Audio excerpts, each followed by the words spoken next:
welcome to Empowered by Vee 2021. I'm so excited to have you guys here with me. My name is Kativhu and I'm the founder of Empowered by Vee. And today, my co-host is my dear best friend, Malala, the founder of the Malala Fund.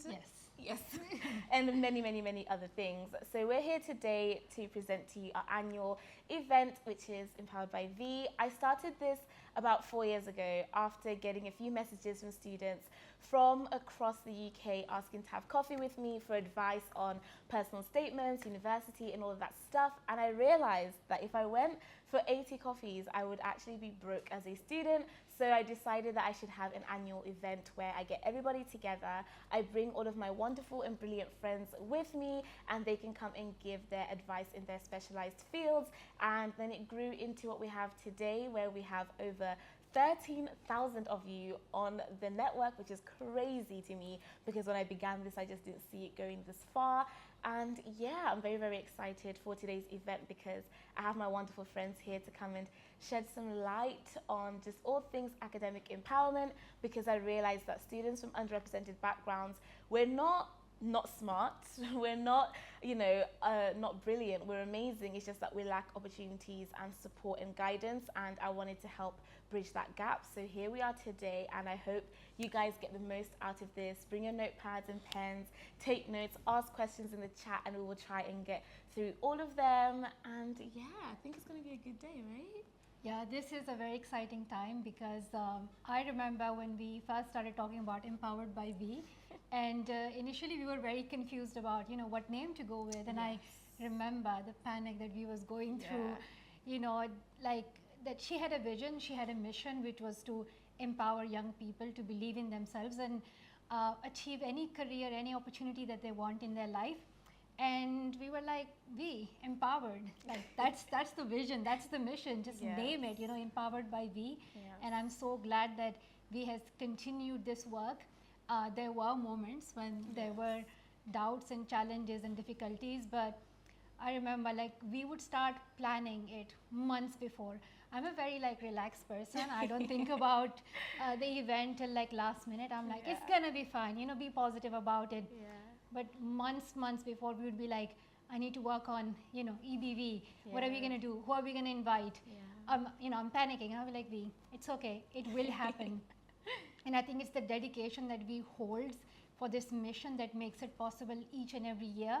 And she has been in this place herself, and she knows what even just a sentence of advice means to young people. It really helps them to believe in themselves and actually realize that they can be in any place that they want to be, and university can be a challenging time. Applying to university is a big challenge for many students, and oftentimes we're not even given the option in the name of the universities that we can apply to. We're already told that you can't be in that university or you can't be in that career.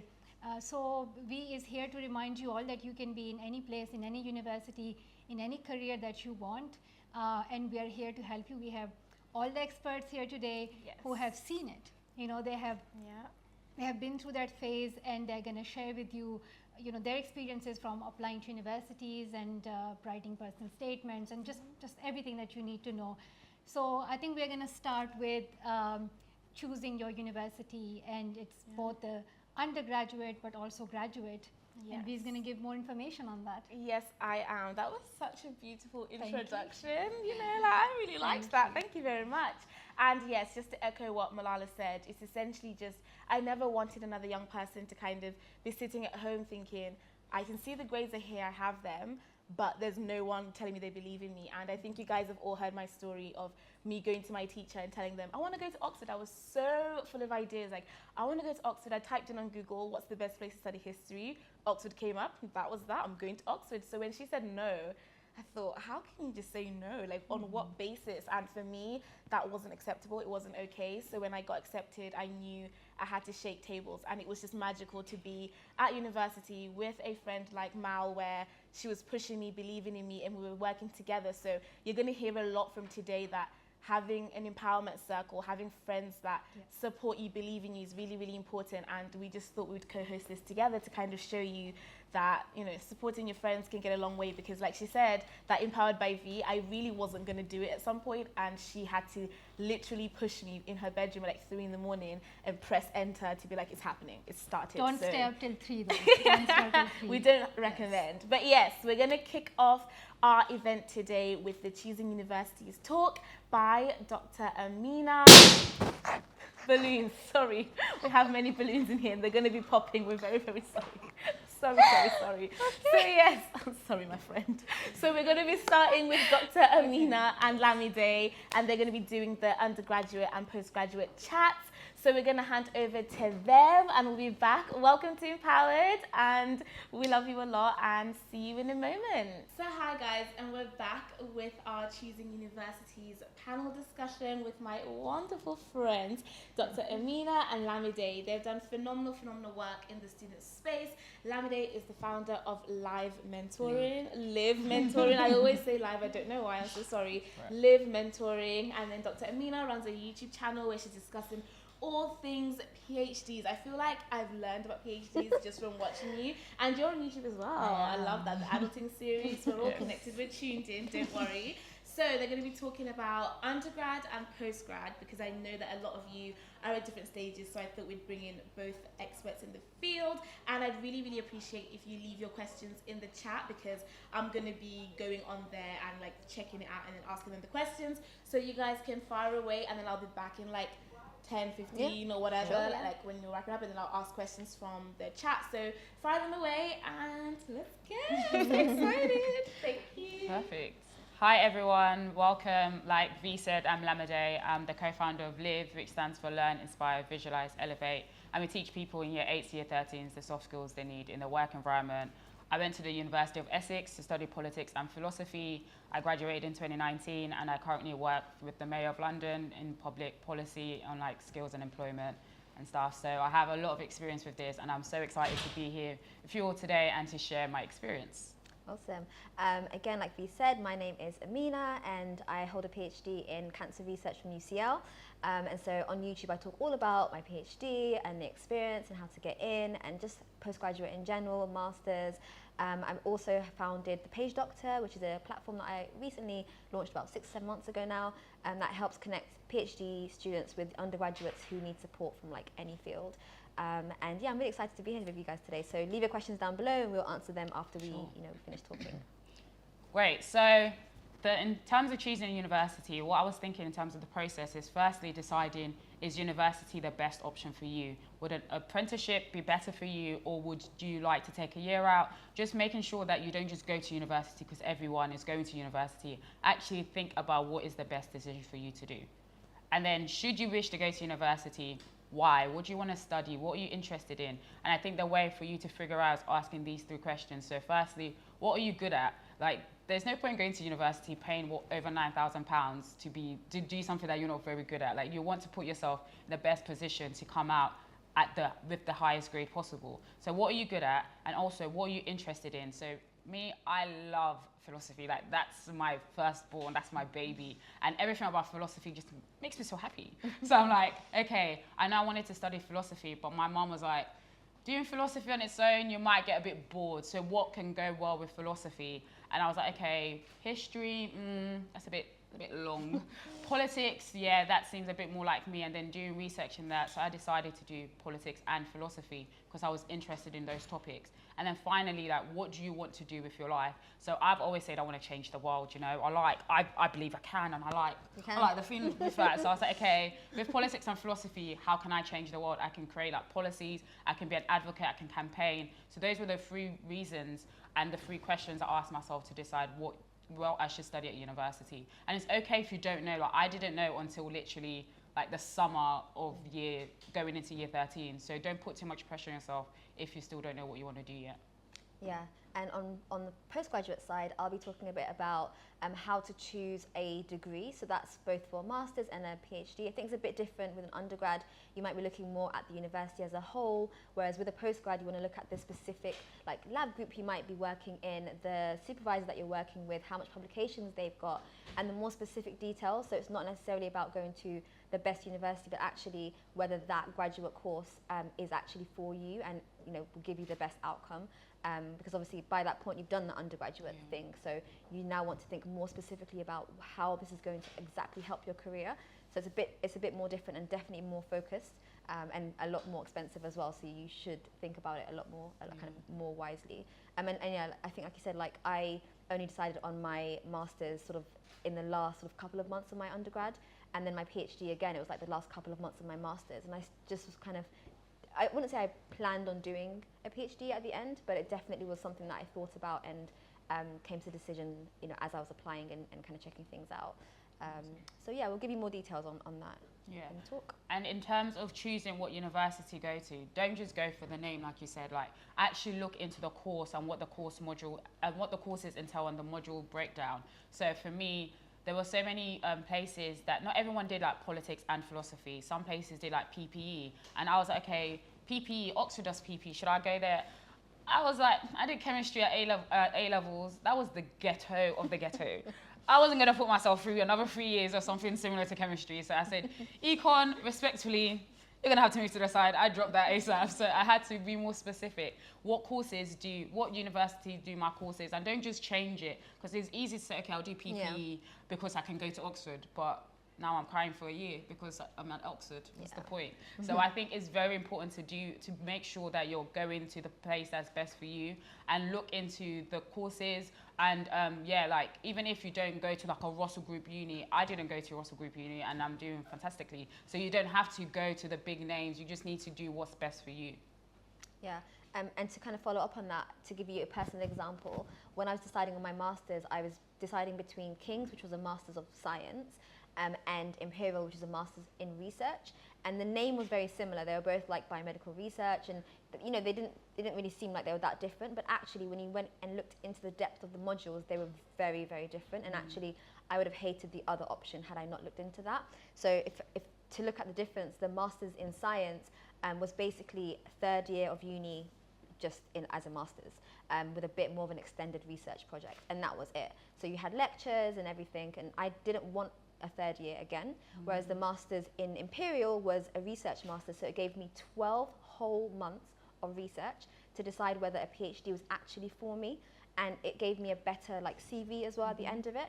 So you know, at the end of the day, I would have paid the same amount of money and not got the same thing from both of them if I just looked at like the uni name or just kind of went for whatever I got. So definitely, when you're looking at postgrad, and even with undergrad, but more so with postgrad, look at what the specifics are. What do you get out of it? How much, you know, kind of lab time do you get? How much hands-on time do you get? How much experience do you get? Because ultimately, that master's is probably going to take you to your first job. So what is it giving you different that you didn't get in third year? Which a lot don't. So just be really specific in looking into that. That's really good, because even in undergrad, like for politics and philosophy, they're so different depending on where you go to. So like in Warwick, their philosophy was very closely with like maths. Sorry, what? Why am I going to university to do maths again? So it's like, no, those ones that do like logic, reasoning, I'm not going to you respectfully. So thinking about what you're interested in and what does that as well, because if not, you'll just think everyone is the same, and then you'll be in for a big shock. And I also want to talk a bit about how to find and how to actually find, you know, PhDs or masters. It's a bit different to the UCAS side of things, which you'll hear about in a second. So finding a master's and finding a PhD, they are sort of on your terms. There are no limits. You can apply to 100 masters. You can apply to masters from abroad. You guys know V went to Harvard, did a master's. So you know you can apply anywhere. You're not limited to UCAS in the UK. You can literally apply to anywhere as long as you can get in. And so essentially it's on you. It's on you to go to those university websites. It's on you to search for courses. There's websites called Find a PhD, findamasters.com, even just job websites. You'll find degree courses on there as well.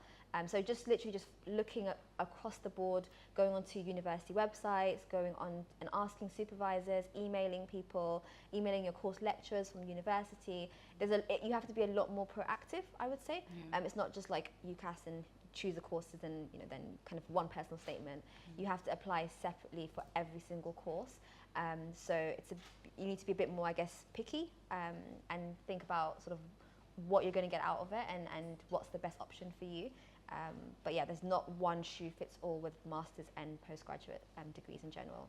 Amazing. And even with undergrad, like, you don't just have to stay in the UK. Like, I know some people who went to America for undergrad. The processes are different, and I don't have experience to provide you with like detail on that. But do your research, and if the UK isn't for you, that's fair enough. Like, go elsewhere and do your research to get where you need to be. So yeah, and I was going to speak about like the location of your university. That's very important. So for undergrad, you have 5 choices, so you need to make sure that you're using them wisely. So I suggest going to visit as many universities as possible before you decide where you want to go. So I went to visit Exeter. I said, this place is far. From London, is a bot. I'm not going there. But if I didn't go there, I'll think, yeah, I can firm it. I can go there. I can make the journey. My friends are there. Yeah, no. Don't go where friends are. Yeah, go where it makes sense for you. So, and ask yourself questions. Do you want to stay in your city? Like, if you're in London, do you want to stay in London, or do you want to go elsewhere? Do you want to move far away? How far away from home do you want to be? I know some people are trying to get as far away from university as possible, from your family as possible. I went to Essex. It's kind of down the road, but they respected my space to know not to like come to visit me that often. Also, do you want to live on campus, or do you want to like commute and stay at home? So ask yourself these questions, because that will help you decide where is best for you to go. Yeah, what about for Yeah, I think with postgrad it's a bit different. So I lived out for undergrad, but then for postgrad I went back home, just because it's 1 year for your masters. It's so intense, and you know, I wasn't really there for the experience. I think for undergrad you want to have fun and you want to go out with your friends and, you know, freshers, etc. But for the masters, unless it's obviously far away and you can't go there on a daily basis, I would just do what's easiest, and kind of, it's just one intense year. And it is expensive as well. Masters depends on sort of what course you're doing, but I don't know how much it costs now. They're all different. Again, it's not a standard amount like undergrad.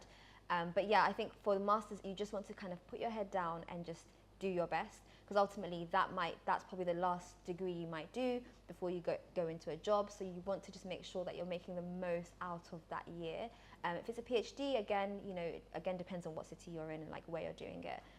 But again, it's more intense than an undergraduate, so you just want to make sure that whatever decision you've made in terms of city you're going to be living in, and, you know, location and housing and things like that, it's somewhere that you know you can just put your head down and actually get work done. So thinking less about the social side of things. You will have a social life, obviously, but I think when I was thinking about my undergrad, I was thinking, where can I have fun and where can I also get a good education? Whereas my masters, it was like, where am I going to get a good education, and I don't care about the rest of it. So yeah, I think well about your location, because that can make such a difference. Yeah, and like what you said, I think in undergrad you really do need to think about where can I have fun and get good education. Like, they're not mutually exclusive. I had fun at university, best 3 years of my life. So, but I had to be very like proactive about that, and I think you need to. I personally will suggest living out for the first year at least, because that way you really get to like grow as a person, as an adult. And once I did the first year, I knew I was not going back home to live until I finished. And then even coming back, I had to like, are you sure I can't just stay somewhere else? But yeah, make sure that you actually put yourself in the best position to leave university as like a full-blown adult to an extent. So yeah. Okay, so I think, I don't know. Yeah, I was going to say, just like when choosing your university, just be like ambitious in your search. Like, you're paying for this service. The universities will be lucky to have you. Don't be playing it small now. Go hard or go home type of thing. So be very ambitious in your search. And I think for undergrad, the way that I was told to do it is, because you have 5 options, the first 3 should be like the ambitious ones. So if you worked very hard, you know you can get it. One should be like, if I was to do my exam tomorrow, I would get in based on the grades I already have and how well I am. And then the last one should be, okay, if everything goes left or wrong, I can still go to university of my choice. So only go to, like, put down universities that you're actually willing to go to. Don't just be putting down anywhere and everywhere, because you might actually end up there. So when I put in Essex wasn't my first choice, Birmingham was. And then I opened UCAS on results day and it says, congratulations, you're going to Essex. So where's that? Sorry, like, hey, that's not the plan. It was meant to be Birmingham, but I'm so happy I went to Essex, because that place served me so well and I served it well as well. But if I'd put somewhere like Exeter or somewhere random, I might have dropped out. So make sure that you put places that you're actually willing to go to. Yeah, cool. Should we take some questions? Yeah. Unless you've got anything else. You can take some questions. V, should we take some questions? Yes. Yes, we shall. If they're not, I still have Hopefully more we've covered thoughts. the... I'm back.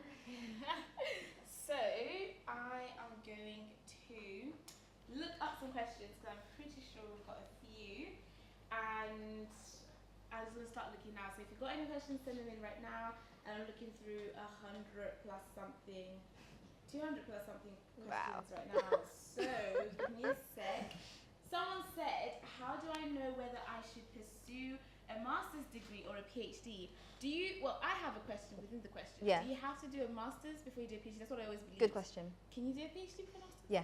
Yeah. Yeah. Oh, wow. Yeah. So they can be combined, right? No, you don't even need a master's. Oh, So okay. you do not need a master's to do a PhD. However, it's quite rare. Like, that's not normal. Normally you do need a master's to do a PhD, but let's say in your university undergraduate degree, you did a 4-year degree and you had like an extended like research placement, that kind of has enough experience in it that you can kind of cover in your CV and in your personal statement that would allow you to go straight to a PhD. Would I recommend it? No. I think it's really important to do that master's to be able to get that, the jump is really high from an undergrad to a PhD, and I think you'll really struggle if you just go straight to it. So I would definitely recommend doing a master's first. But if you have the experience in like an extended year or something, then go for it. Try, and if you get in, you get in. But what I recommend is applying for, they're called 3+1 scholarships. So 3-year PhD plus 1 master's scholarship. So they're paid for the whole 4 years basically. So that's what I'd recommend going for if you can get in. They're quite competitive, but yeah, that's my recommendation. I have another PhD related question. Okay. I'm not sure if you guys would know, but is attending a PhD program in the UK different than going to a program in the US? Oh yeah. How do you think that they if you had to pick one difference? So many differences. The major one would be length of time. A PhD in the UK is 3 years, so I was done at 25. Yeah. A PhD in America is about 7, like it's double essentially. It's about 7-8 years. So it's seen as more of a job, So you do it up to your mid-30s. If you just went straight like back to back. 7 years doing what? So you do like initial like research. Research doesn't end. Research never ends. You can just keep on going. It's a medicine degree. It's really, really long. I posted a video about how I graduated from my PhD at 25, and I had so many comments saying she's lying because they didn't understand that like you can't do that. You can do that here. So that's the first major difference. The second major difference is like what's expected of you. So here, to graduate from a PhD, all you need to do is write a thesis. So I think all, but I'm comparing it to the American one, it's different. So here you have to obviously write a thesis, and that can be whatever length it is. But you've essentially shown new information in the field, so anything new. In America, you have to publish sort of 3 or 4 papers and write a thesis and contribute. Like there's a lot, teach, lecture. It's a lot more intense. So it's very, very different. If you can get into the UK, do it in the UK. Yeah. That is really interesting. Yeah, It's very different. So I've been exploring. I'm thinking if I ever wanted to do one, and I could live in the States, and it says 6 years. I'm like, Yeah, what do you no. do for 6 years? It's 3 here minimum. So yeah, no. Okay. So if you could go back in time during your application process of looking for an undergrad, what would you do different that you wish you'd done then? Like, what do you think would have changed your experience, or do you think you'd have still gone to the same uni if you could go back and like redo? That's a good question. Nothing but the good questions around here. I'd be more ambitious. Okay. I'd be more ambitious, I think. Yeah. Like with unis, I think in my head I had the grades, but I didn't have the confidence. It's that same thing that a lot of us have. So I was like, oh, I'll apply to my ambitious uni would be King's, and then I was like, okay, I'll go to Brunel, even though I had like all A stars and A's. Whereas now I think I would think no, Oxford, Cambridge. So be ambitious is what I would say. I don't know if I would have changed anything because I started mine quite early, so I tried to do it like in line with the Oxford and Cambridge people. So like I applied by November, and by December I'd got all my 5 offers. So I don't know if there was anything that I would have actually done differently. I guess it's like No, I don't think there was anything I would have done differently. Okay. Good. Fair enough. That's good. fair. Okay, I can see there's 15 new messages that came in just now. I haven't got my glasses on, I'm a bit slow reader, so give me a minute. Do you give us questions and we can answer them on our channels? Exactly. Someone said, is it a good idea to take a gap year between BS, I guess, bachelor's and masters? Like, would you recommend gap years? Gap year? Okay. So after you've graduated, take a gap year and then from do a undergrad master's. to post, like, would you? Okay, Or so would you jump in straight? I had the option. So like my lecturer wanted me to apply for a PhD, a scholarship to do a PhD. I was burnt out by the end of the 3 years, so I said I need to like take a break, but also I wanted to get like experience in the field before deciding what I actually want to do my master's in. So I do want to do a master's next year, but now I have more clarity on what I want it to be, because if I hadn't worked, I would have just done like a generic master's and it wouldn't have been as useful as it could have. So I do suggest taking like a break, just so you have like more life experiences to go on and then decide to go back into education. Like after taking 2 years, I was like, wow, I really do miss studying and being like formally educated, and now I know what I want to like do more with my life. Yeah, I agree. I think I didn't take a gap year, but I think it's because I didn't have anyone to like look at, any examples. So I had my parents, you know, traditional sort of East African parents saying gap years are bad, etc. And I'm sure loads of us have had that, you know, being told. So I just thought, okay, I'm not going to take a gap year, but actually now I'd recommend anyone to take a gap year. I think it's a really good time to, like you said, kind of discover yourself, reevaluate what it is that you want to do, and you might decide actually that isn't for me, and that's important, you know. And would you do a postgrad degree that is different from your undergrad? Would you recommend doing it in a different field? You know, like, I don't know, doing science in your undergrad and then going and doing like fashion in your masters, or maybe doing something completely different, polar opposites, or would you not? Yeah, if it makes sense for you, yeah. If that makes sense for your career goals and your interests, yeah, definitely, why not? I was going to say, do what you want, it's your Yeah, life. yeah. Like, you can, like, definitely, because with your undergrad, that gives you a foundation. So an example, my friend studied English at undergrad, but now she did a master's in like speech therapy, because she now wanted to be a speech therapist, and that made sense for her. So the English provided a bit of a foundation because the skills were transferable. However, they weren't like, she didn't have to do that in undergrad to then do it in postgrad. So I think you just need to be like, do what makes sense for you. And even with me, so I want my master's to be in public policy.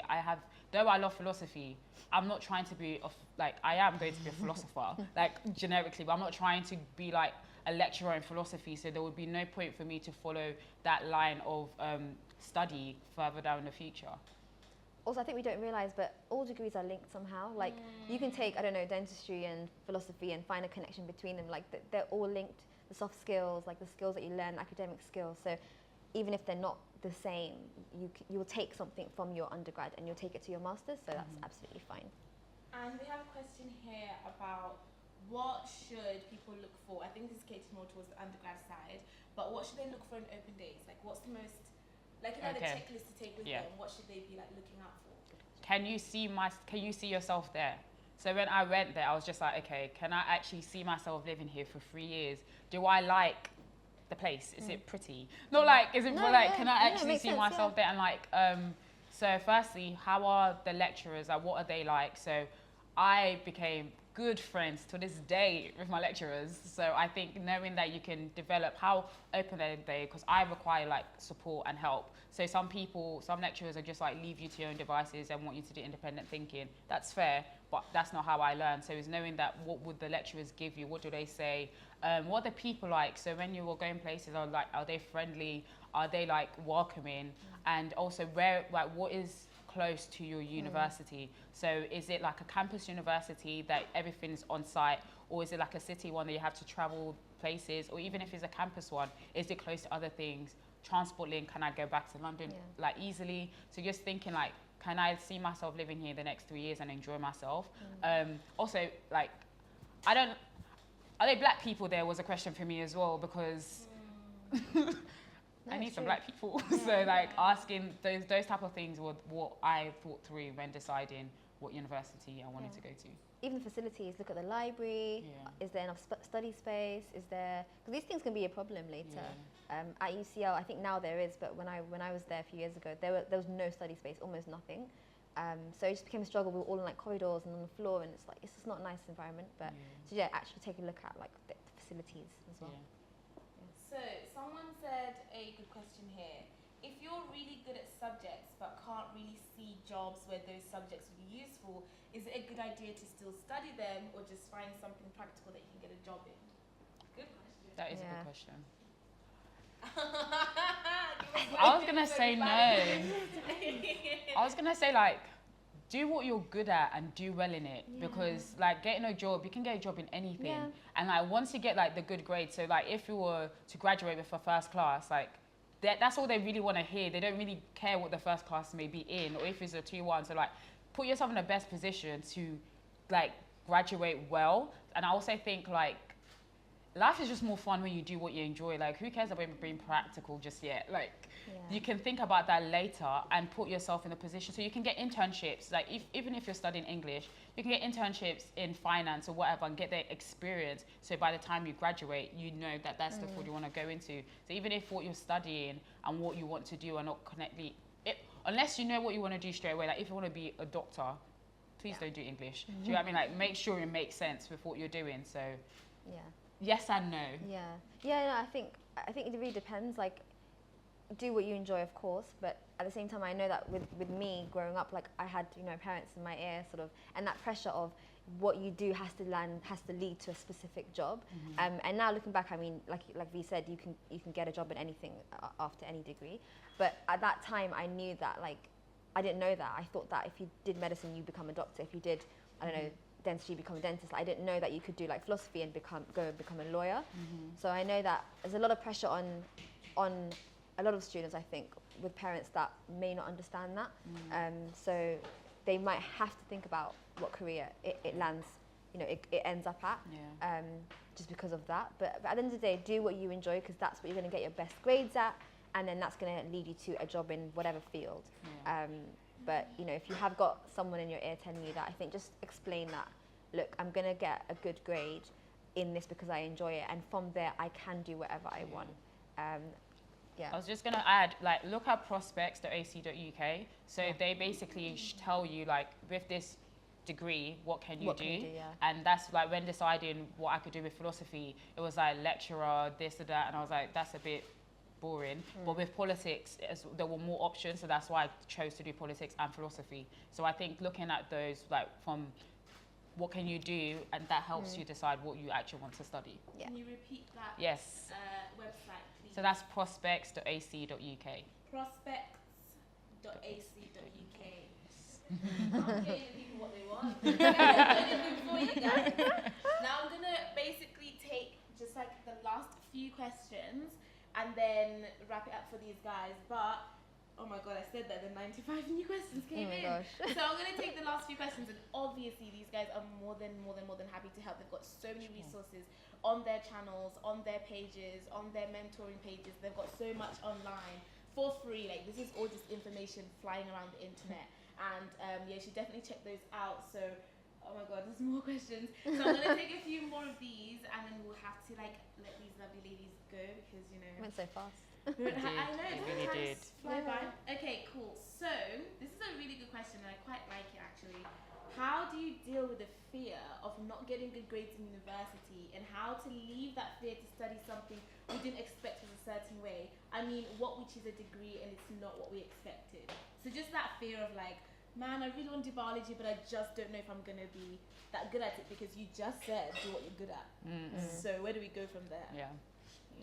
So I didn't fail, but in A levels I got A, B, D. So I did chemistry and I got a D. I even got an E in biology, but we don't talk about that. So I have experienced the failure that you may be considering, and it's just knowing that firstly, like, you're more than your grades. So I, to this day, believe I'm a genius, even if I got a D in chemistry, and that's because I know what my brain can do. So, like, take that on your chin, learn from it, and then know that tomorrow's a new day to do better. Like, just because you failed before doesn't mean you're going to fail again. And you just really have to have that confidence and self-belief. And like, why did you fail? Like, is it because you were not good at the subject? Is it because you didn't study well enough? Is it because you didn't prepare in advance? Like, what was the reasoning behind your failure, rather than you just thinking, oh, I'm just not good, or I'm just not smart. Yeah, no, I agree. I think really like kind of interrogate that failure, sort of look at how you revised. Were you revising like just textbooks, reading, highlighting? Were you actually doing exam questions? Were you, like, what was the style of learning that maybe you're learning how your friend is learning, but that's not the learning style that works for you. So think about like on like YouTube, it has like all of us in this room essentially have talked about studying and different ways of studying and different methods of studying. So think about how you usually learn, and maybe that needs to be changed up a little bit. Start revising a bit earlier, do peer-to-peer learning, or you know, maybe that subject is not for you. If biology isn't for you, then it's not for you, and you know, look for something that you might find more interesting and you might be better at. And even if you don't get the grades you want on your undergrad, like that's not the end of the world. Like I know people who've gotten a 2-2 or a pass or whatever, and they're doing fantastically now. So 100%. like your life doesn't end just because you don't get the grades that you initially wanted. You have so many options with you, so keep head up. And speaking of like experience of being sort of out in the workforce for quite a few years now, experience always kind of is greater than education in the majority of like fields. I find most people have a degree, 2-1, maybe a 2-2, and then the next question is what experience do you have? So focus on sort of actually gaining experience in the field that you want to work in, and your grades, if you don't do as well as you wanted to, fine, you know, just keep on going. Okay, so the last question that I've got here, which is coming up a lot, and I wasn't ignoring or anything, and I was just saving it till last. Funding, money, studying, costs. How do people navigate that, especially PhD, even undergrad? Where can they get these scholarships? How can they ensure that they have financial stability while being at university? And the ideal situation, obviously, is to not have to work while at uni. But yeah, just how do they navigate that, both undergrad and postgrad? And that is the last question we're taking for you two. I think we need another session for this. Like another like hour for this. Yeah. Do you want to go first? Because it's easier. So undergrad, like I took student finance and they covered quite a bit, but I know some of my friends, like their parents had to pay to like cover a lot as well. But other friends, they got like full scholarships for their undergrad. So does your university or the universities you're applying to, do they give scholarships? How early do you need to apply for? Or general places, like just research into scholarships. Like I didn't do that early enough, and that's why I had to pay back my student loan. So the places do scholarships. Are there bursaries that you can get? And like, can you get like support? So if you might come from a certain location or certain background, there may be things specific for you. So just really do your research, because they are available. Or like just not ask people, but if you can, there's some companies or different places, you can find money in a lot of places. You just need to be creative and like research as well. So if there's some places or a company that may really like you, be like, hey, can you just like pay a bit for my uni? And that may be a way for you to like be able to work a bit. And in university, so I didn't work, but they did like clinical research things. Like they'll give you like £20 for 10 minutes of your time. So if I was ever low, I'll just sign up for one of those things, and that would help me like do a bit. Like, I tried to work at uni and I lasted a month, and I said, this is the ghetto. My degree is asking way too much from me. So like just do what makes sense for you and see if you can get as much money as possible. Yeah, I think the postgrad is a bit different. Masters, I think student finance now cover that, so that could work out. But it also is very subject specific. So if you're doing a science PhD, it can be funded completely. So that means they pay for your actual degree itself. They actually pay you, so it's about 20-ish thousand tax free, which is pretty nice. And then they also give money towards like your equipment and things like that, and that's in the sciences. In other subjects, it's not quite the same, but there's just so much detail in this that I can't even go into it now. So do check out videos on my channel where I talk about it in a lot of depth. But there's a lot of, like you said, there's a lot of money and a lot of sort of funding out there. You just have to apply early enough and show that you're a good enough candidate that deserves it, essentially. But yeah, money should not be a limit though. No. There's so much, there's so many opportunities out there that should be fine. Cool. Then, well, thank you guys. Awesome. Thank you.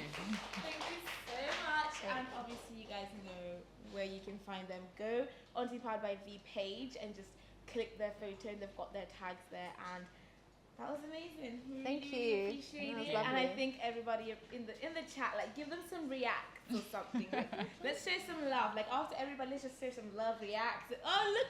Can you see the reacts on I the can. screen? That is cute. Oh, that's so nice. Look, hearts. Oh, I love Cute. it. That is really nice. See, they loved it. Thank you, guys. All the claps. Oh, talk, huh? That was very helpful, and I felt like I was applying for my undergrad again, and I was reminding myself, like, no, you have done your, degree. Don't think about it all over again. I That was was getting so tempted helpful. to get on my Yeah. laptop and get onto Like, PhD. should I consider PhD? Yeah. I was like, Especially if you don't have to like necessarily do a master's degree. I learned so much myself Yeah. as well. Like, even though I'm a graduate, there were so many things that I didn't really consider or didn't really know.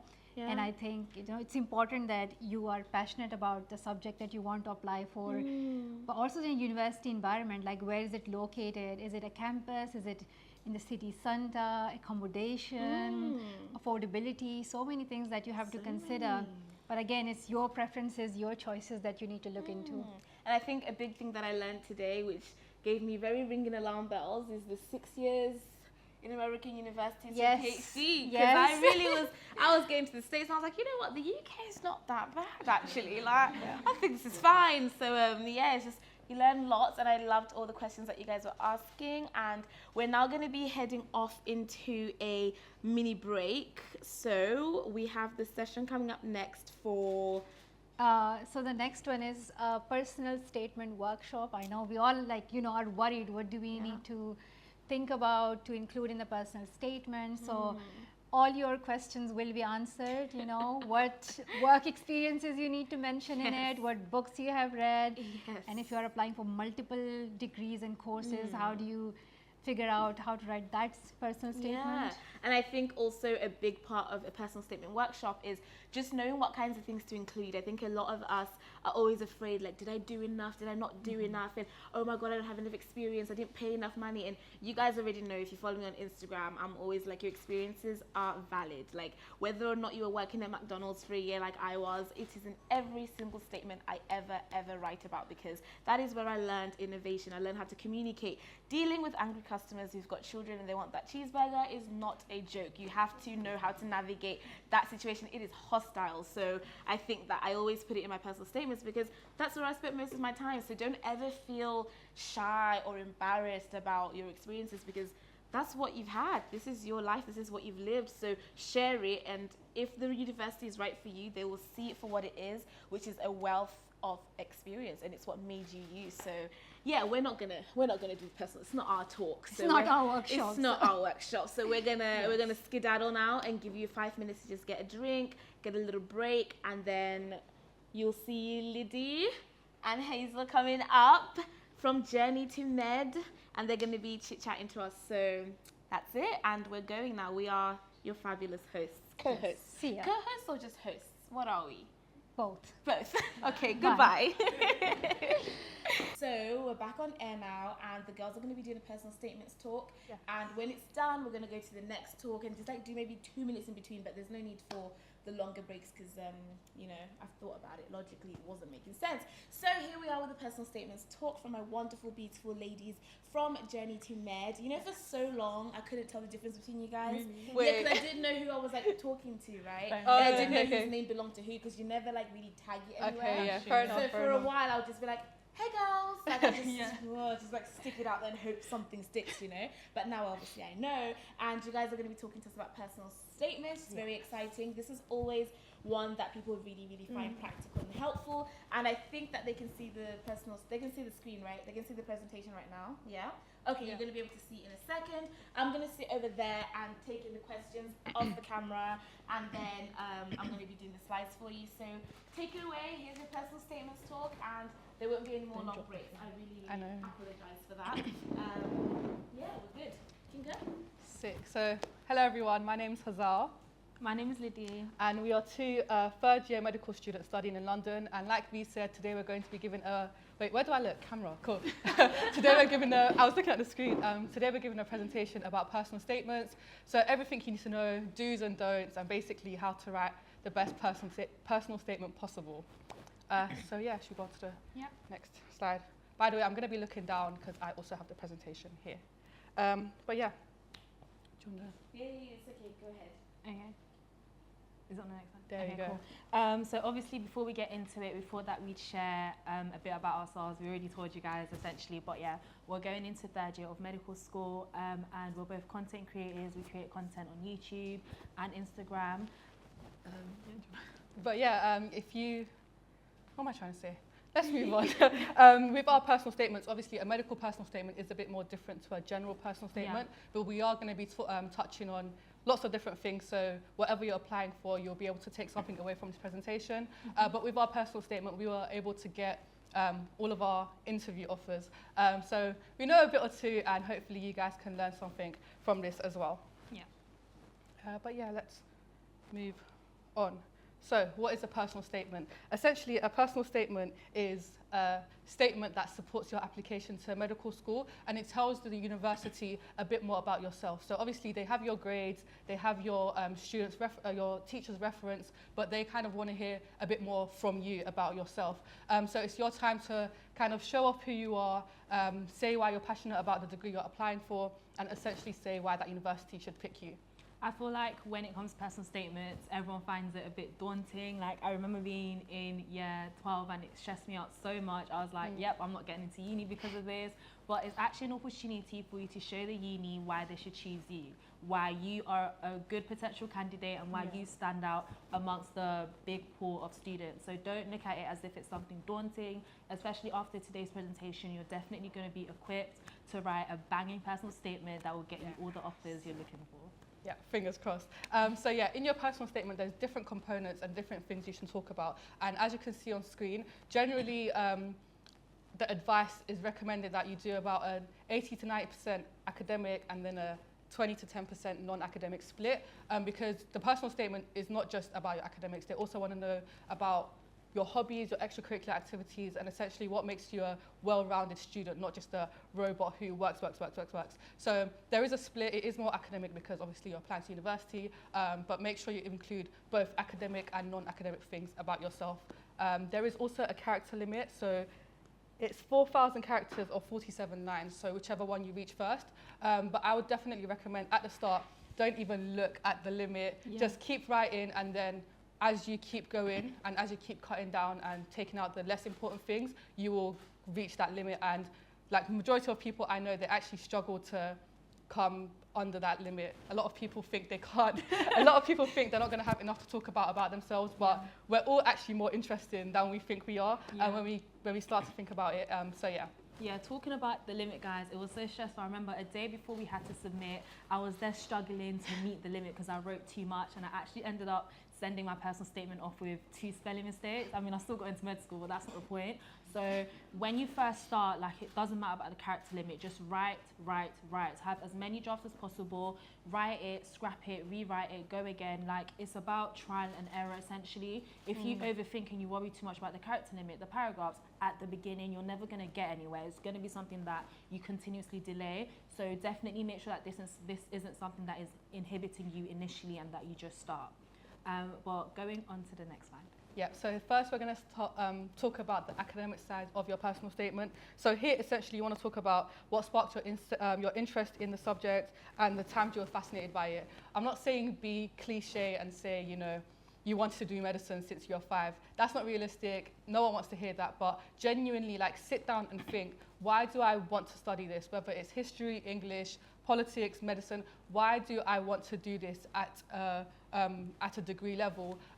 It is kind of hard, I must admit, especially myself. I was just like, I don't know why. Like, I know in my head and in my heart, but I can't put that into words. So I literally grabbed a sheet of paper, grabbed a pencil, and I just wrote medicine, and then drew a spider diagram of every little thing that made me want to do medicine, whether it was a TV show, whether it was my work experience, whether it was simply being able to help others. I know it's cliche, but make a list of every single reason you want to do that specific thing that you are applying to study, and then try and come up with like a more coherent way of structuring that, essentially. You said everything. I don't even know what more to add. Next is show your passion. So do you want to touch on that? Oh, sorry, go back. Yeah. We're still on the other side. Yeah. Yeah, there we go. So the next aspect is show your passion, like Hazal said. It's so important, the personal statement, show, don't tell. I feel like a lot of people get stuck into this trap of just listing their experiences and listing certain things, but it's so important to exemplify every single thing you talk about in the personal statement. Obviously, I'm not saying you should drag it across the park and write a fat paragraph about this one thing you saw, this one thing you reflected on, but it's so important to make sure that if you're discussing that, you know, this TV show made you want to study this topic, why? What was it about that TV show? What did it make you think about? How are you going to apply it in your future degree, in your future career? It's so important to show less than you are telling and listing that information. Like, put yourself in the shoes of the university admissions officers. What would you want to see in a personal statement? What story would you want to see flow? What type of information would you want to see from a candidate you've never met before? And I think when you start thinking like that, it facilitates the whole process. Yeah, another thing you can talk about with your academics is your A-levels. So obviously, if you're studying 3 subjects at A-levels, that's a really easy way to structure your personal statement and talk about, okay, your first subject, how does that link to the degree you want to study? What did you learn from that subject? And then you can do the same for your other 2 subjects as well. So it's a really nice way to bring out your passion by talking about the A-level subjects you are studying and how that links to the degree you want to study. But yeah, now we're going to go on to some examples. So we've got some examples for you guys. So the first thing we were talking about was what sparked your interest. And here we've got an example of an introductory paragraph showing exactly what we mean by show, not tell. So shall I read it out? I'm going to read it out. So, okay, I don't even know how to pronounce this. Okay, so-and-so claims that a different language is a different version of life. And this truly encapsulates my long-standing admiration for languages and their cultures. Having family in Spain and France, I have appreciated the importance of languages from a young age, and my linguistic aptitude became apparent once I began to communicate with the local people. I also love to immerse myself in the French and Spanish ways of life. Understanding the rich and diverse cultures of both countries has allowed me to explore the wider literary context. As you can see from this, they've very nicely explained exactly why they are interested. So this person wanted to study Spanish and French at university. And this paragraph shows exactly why they want to study that. They didn't just say, I want to study this. They said, this is why, this is how, like, the culture, the ways of life, the rich and diverse countries, like, they've explained exactly why they want to study it. And looking at that, I'm like, okay, this person definitely wants to study that, and I'm happy to give them a place on the course. So that's essentially what you want to do. And I just wanted to add on top, like, for those of you who might be looking at that and thinking, I cannot produce this, that person probably did not start with that beautifully written paragraph. It was probably a few words, a few poorly written, poorly structured sentences that eventually came together when they started doing multiple drafts and getting feedback from their teachers and other people around them.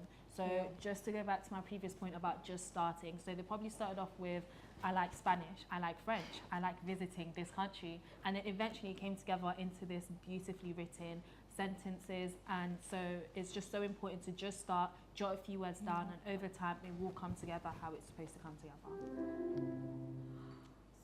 Someone's playing the piano in the background. Okay, now we're going on to our next example, and this is about showing your passion. So I'm not going to read out this whole paragraph, but if you guys read it on screen, essentially this person wanted to apply to literature, and they said firstly that they read a novel, and then they were inspired to enter an essay competition, and from that they did more research on the topic. And as you can see, they didn't just say, I want to study literature, that's it. They've said, I was interested in literature because I read these novels, and then that inspired me to do enter an essay competition and then do more research. They've really showed that they've had the initiative, that's what I'm looking for. They've had the initiative to go further than their school's curriculum and really dig deep into that degree and into that subject. And that's what universities are looking for. They want to see that you are, interested in a degree you're interested in a subject on a degree level, on a deeper level than just what you're taught at school. And you can very easily show this by showing that you've read books, you've read articles, you've done further research, you've entered essay competitions, and different things like this that can really set you apart from others. Yeah, I like that. That was well explained. Do you want to do this one? Yeah, guys, sorry I ain't got my glasses on so I can barely see. But essentially, as I was speaking about linking the A-level subjects you study into your personal statement, I personally would recommend you do this too much, just because it's 3 things you're studying. If you discuss all 3 things, you might not have time and space to discuss your experiences and other aspects. Yeah. But I definitely threw in A-level biology because obviously it was relevant to medicine, and that was just 1 out of my 3 subjects I was studying. So definitely it's not a must, but if you want to, I wouldn't suggest doing all 3, maybe 1 or 2, but it's completely up to you. So over here, the person, I'm just going to read out one example. The person that wanted to study English literature said English literature has promoted sociological skills such as maintaining a clear and coherent written communication style. This is key in displaying my understanding of debates and evaluating both sociological and psychological issues in text. And then they go on to give an example. So that was a very brief link, but it made sense, and I think it's so important to do that. Don't force a link where there isn't a link. Like, make sure that your sentences are flowing and that it's making sense. Like, the English needs to English. Make sure it makes sense, essentially. But yeah, like Lily said, that's they've showed that them studying English literature has really helped them on a sociological level which they want to study. And you can, I know Lily said make sure there's a link, but I'm pretty sure you can find a link if you dig deep enough. But obviously don't force it. But if you think about it, just see if there's a link between the subjects you're studying to the degree you want to study, and see if there's a way you can nicely mention that in your personal statement to show why you want to study that, essentially. But now we're going to go on to The non-academic side. yeah, the non-academic side. So here, like we said, you want to touch on things like your awards, the societies you're in, essay competitions, hobbies, and different things like this. And again, try and find a link between the degree you're applying to and these extracurricular activities. There's lots of different transferable skills that you can learn in pretty much anything. Like we was talking about earlier, working in McDonald's, she was able to learn about lots of different skills like communication, time management, organization, and that's going to be useful in any degree you do. And if you can talk about those in your personal statement, that will also show the admissions officers that, okay, this person has these skills and they can apply that to their degree and into their future career. Yeah, I actually like this part because I feel like this is where imposter syndrome comes in and social inequalities might play a part for some of you, because a lot of people who can afford those big boastful experiences are able to throw that in their personal statement because mommy or daddy could afford it. But I just want to emphasize that even if you couldn't afford the most expensive experience or the most, you know, attractive experience, it doesn't mean that you won't be able to get into that dream university or that you won't be able to get that offer. The most important thing in a personal statement is your ability to reflect. It's not about the quality of the experience. Like we said, any experience is important as long as you're able to reflect from it. Whether, you know, you paid thousands to do it or whether you only paid £10 to do it, whether it was free, it's all about your ability to reflect from the experience. So don't let anyone around you make you feel that imposter syndrome or make you feel like your personal statement won't be good enough just because you don't have certain experiences.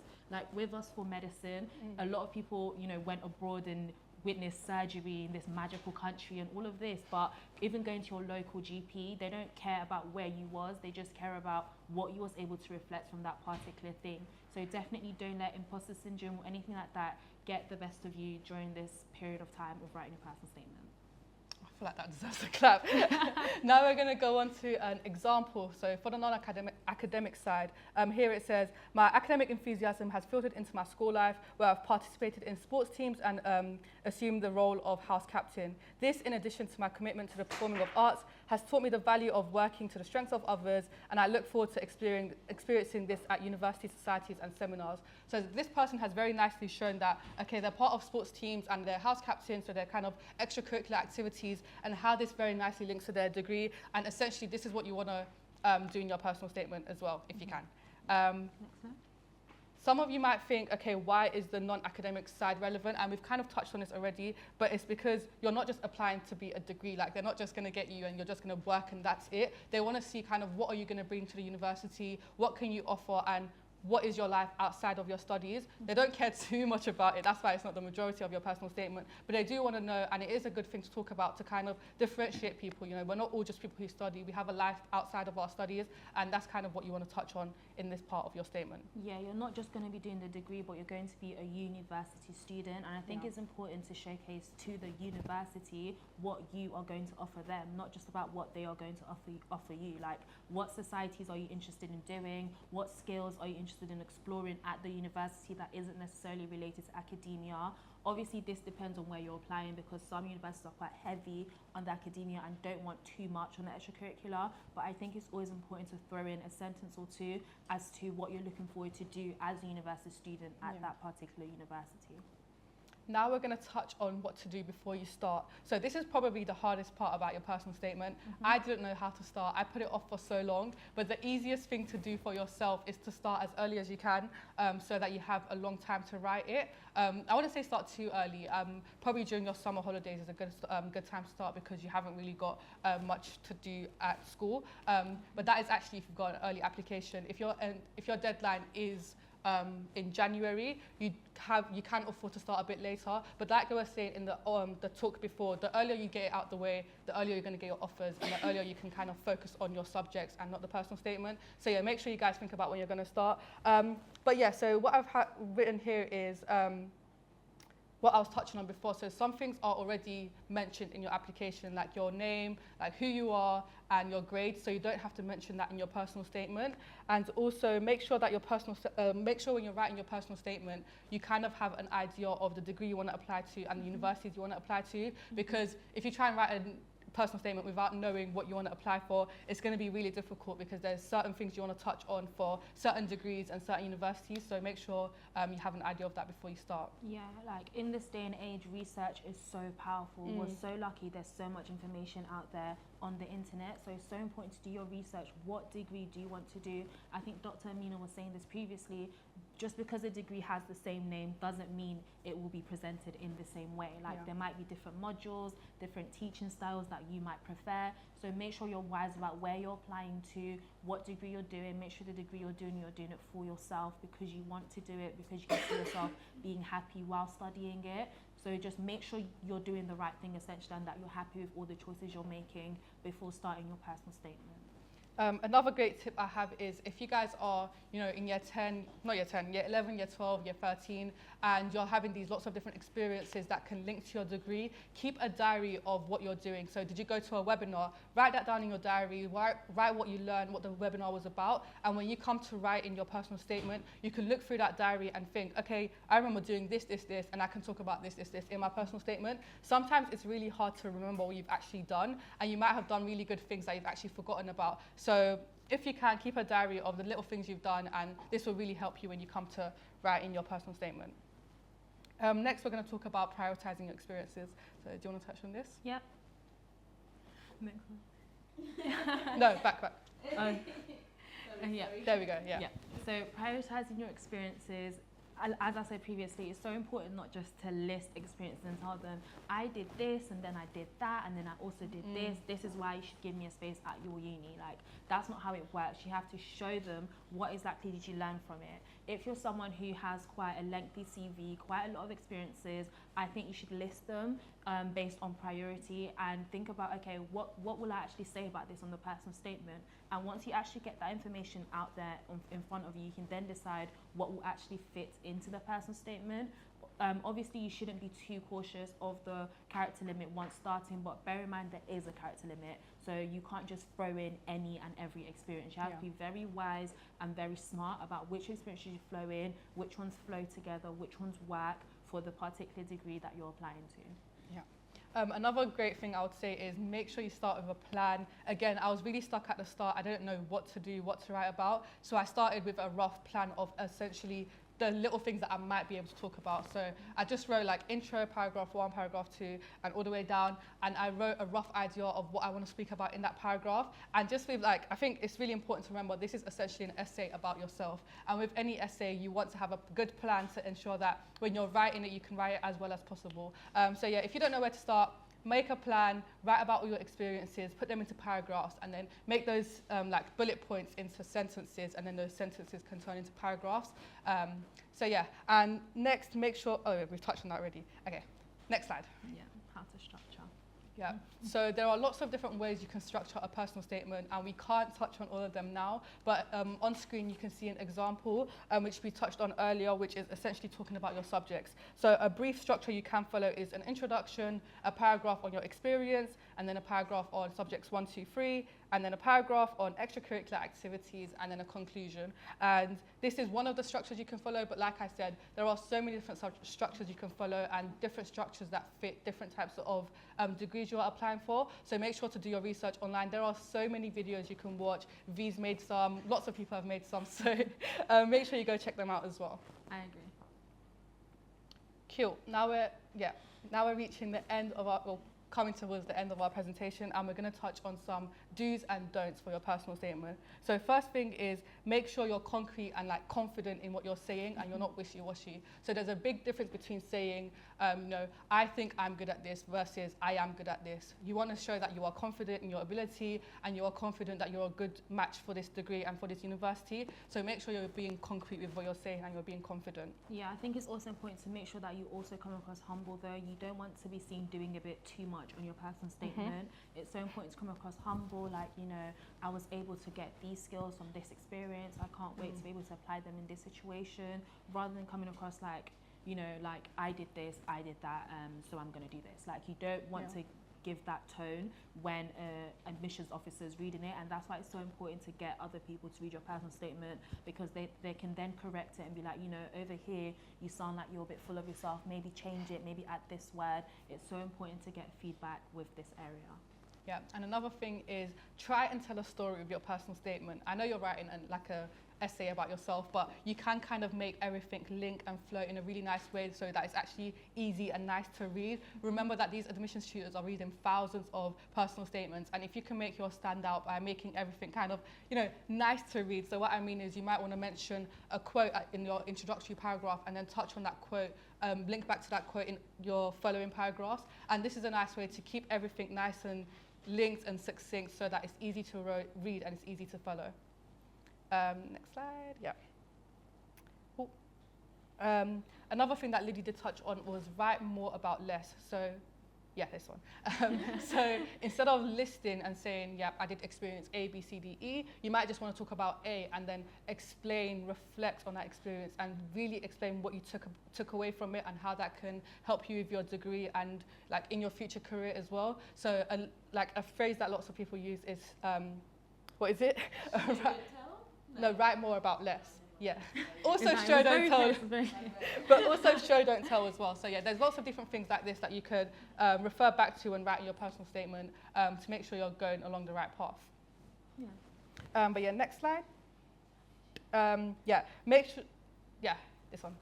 Yeah, make sure you proofread your personal statement multiple times. Like Liddy said, she did send up a personal statement with a spelling mistake, and I was actually reading my personal statement when writing this, when putting this presentation together, and I realized I also made a mistake. So make sure you guys proofread it, get others to proofread it. I know it can be quite stressful. You guys think it's like, well, not you guys think, but everyone when they think they're writing, they think it's the make or break of their application. But you need to remember your application consists of so many different things, not just your personal statement. There might be admissions test, your A-level results, your teacher reference, and lots of different things like this. So don't let your personal statement take over your life and like kind of make you think that if this doesn't go well, I'm not going to get into university, because a lot of people have that thought at the start, but they realize, okay, first of all, it's not as hard as I thought it was, and second of all, like, it's not that deep, it doesn't have to take over my life, and I'm gonna be fine. Yeah, and I think in terms of proofreading, I think getting people's feedback and opinions is really good, but definitely you don't go to too many people, because then it gets overwhelming. Yeah. I think narrow it down to 4 or 5 people you trust and you think they know what they're doing. Actually, 1 or 2. Up to you, but I remember going to too many people, getting too many tips and too much feedback on my personal statement. It got me so overwhelmed because I didn't know which direction to go in until I narrowed it down a bit and took everything with a pinch of salt, essentially. So I think it's so important to really limit the amount of people who are reading your personal statement, who have access to it and who are able to give you feedback, just so that you don't get overwhelmed from it all. Next slide. So yeah, we're going to talk about the don'ts. We have touched on some of the things on screen already, but one of the things I wanted to say was don't be afraid of having too many drafts. I thought my first draft was my final draft, and that was the silliest thing I could have thought. I thought I was done, and then I had to scrap it and start all over again, and that is okay. You know, we're not all used to writing a whole 4,000 word essay about ourselves, and it's normal for it to take a very long time. You want to take time to change things, take some stuff out, add some stuff in, and perfect it essentially. So don't try and rush it, and don't be afraid of having so many drafts. I think I had like 11 or 12, and that's because every time I was changing something new, I would sleep, wake up, and realize, no, didn't like that sentence, it had to go, and that's okay. But yeah, I think we've touched on everything else on this slide, so we can go on to the final slide. So yeah, final thoughts. First of all, the main point of your personal statement is to show your personality and show the university why they should pick you. So try not to overthink it too much, and just think, okay, what makes me interested, what makes me me, and why do I want to do this degree? And start with a piece of blank paper, write everything you can think about that makes you want to do this degree, and go from there. I agree. I remember when we first started our personal statements, I was so nervous about, you know, the way in which I was going to articulate myself. I was so worried because all the ones I've read, they were using like proper English, and all I know is slang, and I'm from North London, so I was honestly so worried. But I was like, you know what, let me just scrap that and let me actually write. You know, I started writing, I got a draft down, and people around me who were giving me feedback were helping me fix my sentences anyway. So like as I said, they want to see your personality, they want to see you. Don't try hide or be someone you're not. Don't try write a personal statement with a thesaurus using words that you've never used in your life, you know. I think it's so important to make sure there's an element of you in everything that you do throughout the throughout the university application, because at the end of the day, you want to stand out amongst the pool of students. But yeah, just finally, I want to touch on the fact that, like Lily said before, it's not about your experiences, but it's about what you reflect from them and what you've gained from them. So don't think that because you haven't got these big flashy experiences, you're not going to get in. That's nowhere near true. Just really dig deep and think about what you've learned from even the smallest of experiences, and I'm sure you're going to be able to write something that's going to be really, really good. So yeah, I think that's it. I hope you guys have found this useful. I don't know if we have time for questions. No, we don't have time for questions. We've been talking for a long time. But yeah, hope you found that useful. And yeah. Thank you for listening. That was amazing. I feel like we all learned a lot from your talk. And of course, we don't have enough time for questions. However, I saw the questions there, so I'm going to show you guys. And also, you have touched on this on your personal channels, on Journey to Med. They have a joint Instagram account and a joint YouTube channel. So all of this information, you can literally find it. And I'm not just saying that to go and look at their stuff, but I genuinely mean it, stuff you're going to hear today. All the stuff you're going to hear today from everybody, they have spoken about this endlessly on their platforms, and it's all there. Like I keep saying, for free to access. And what are your thoughts on that talk, Mel?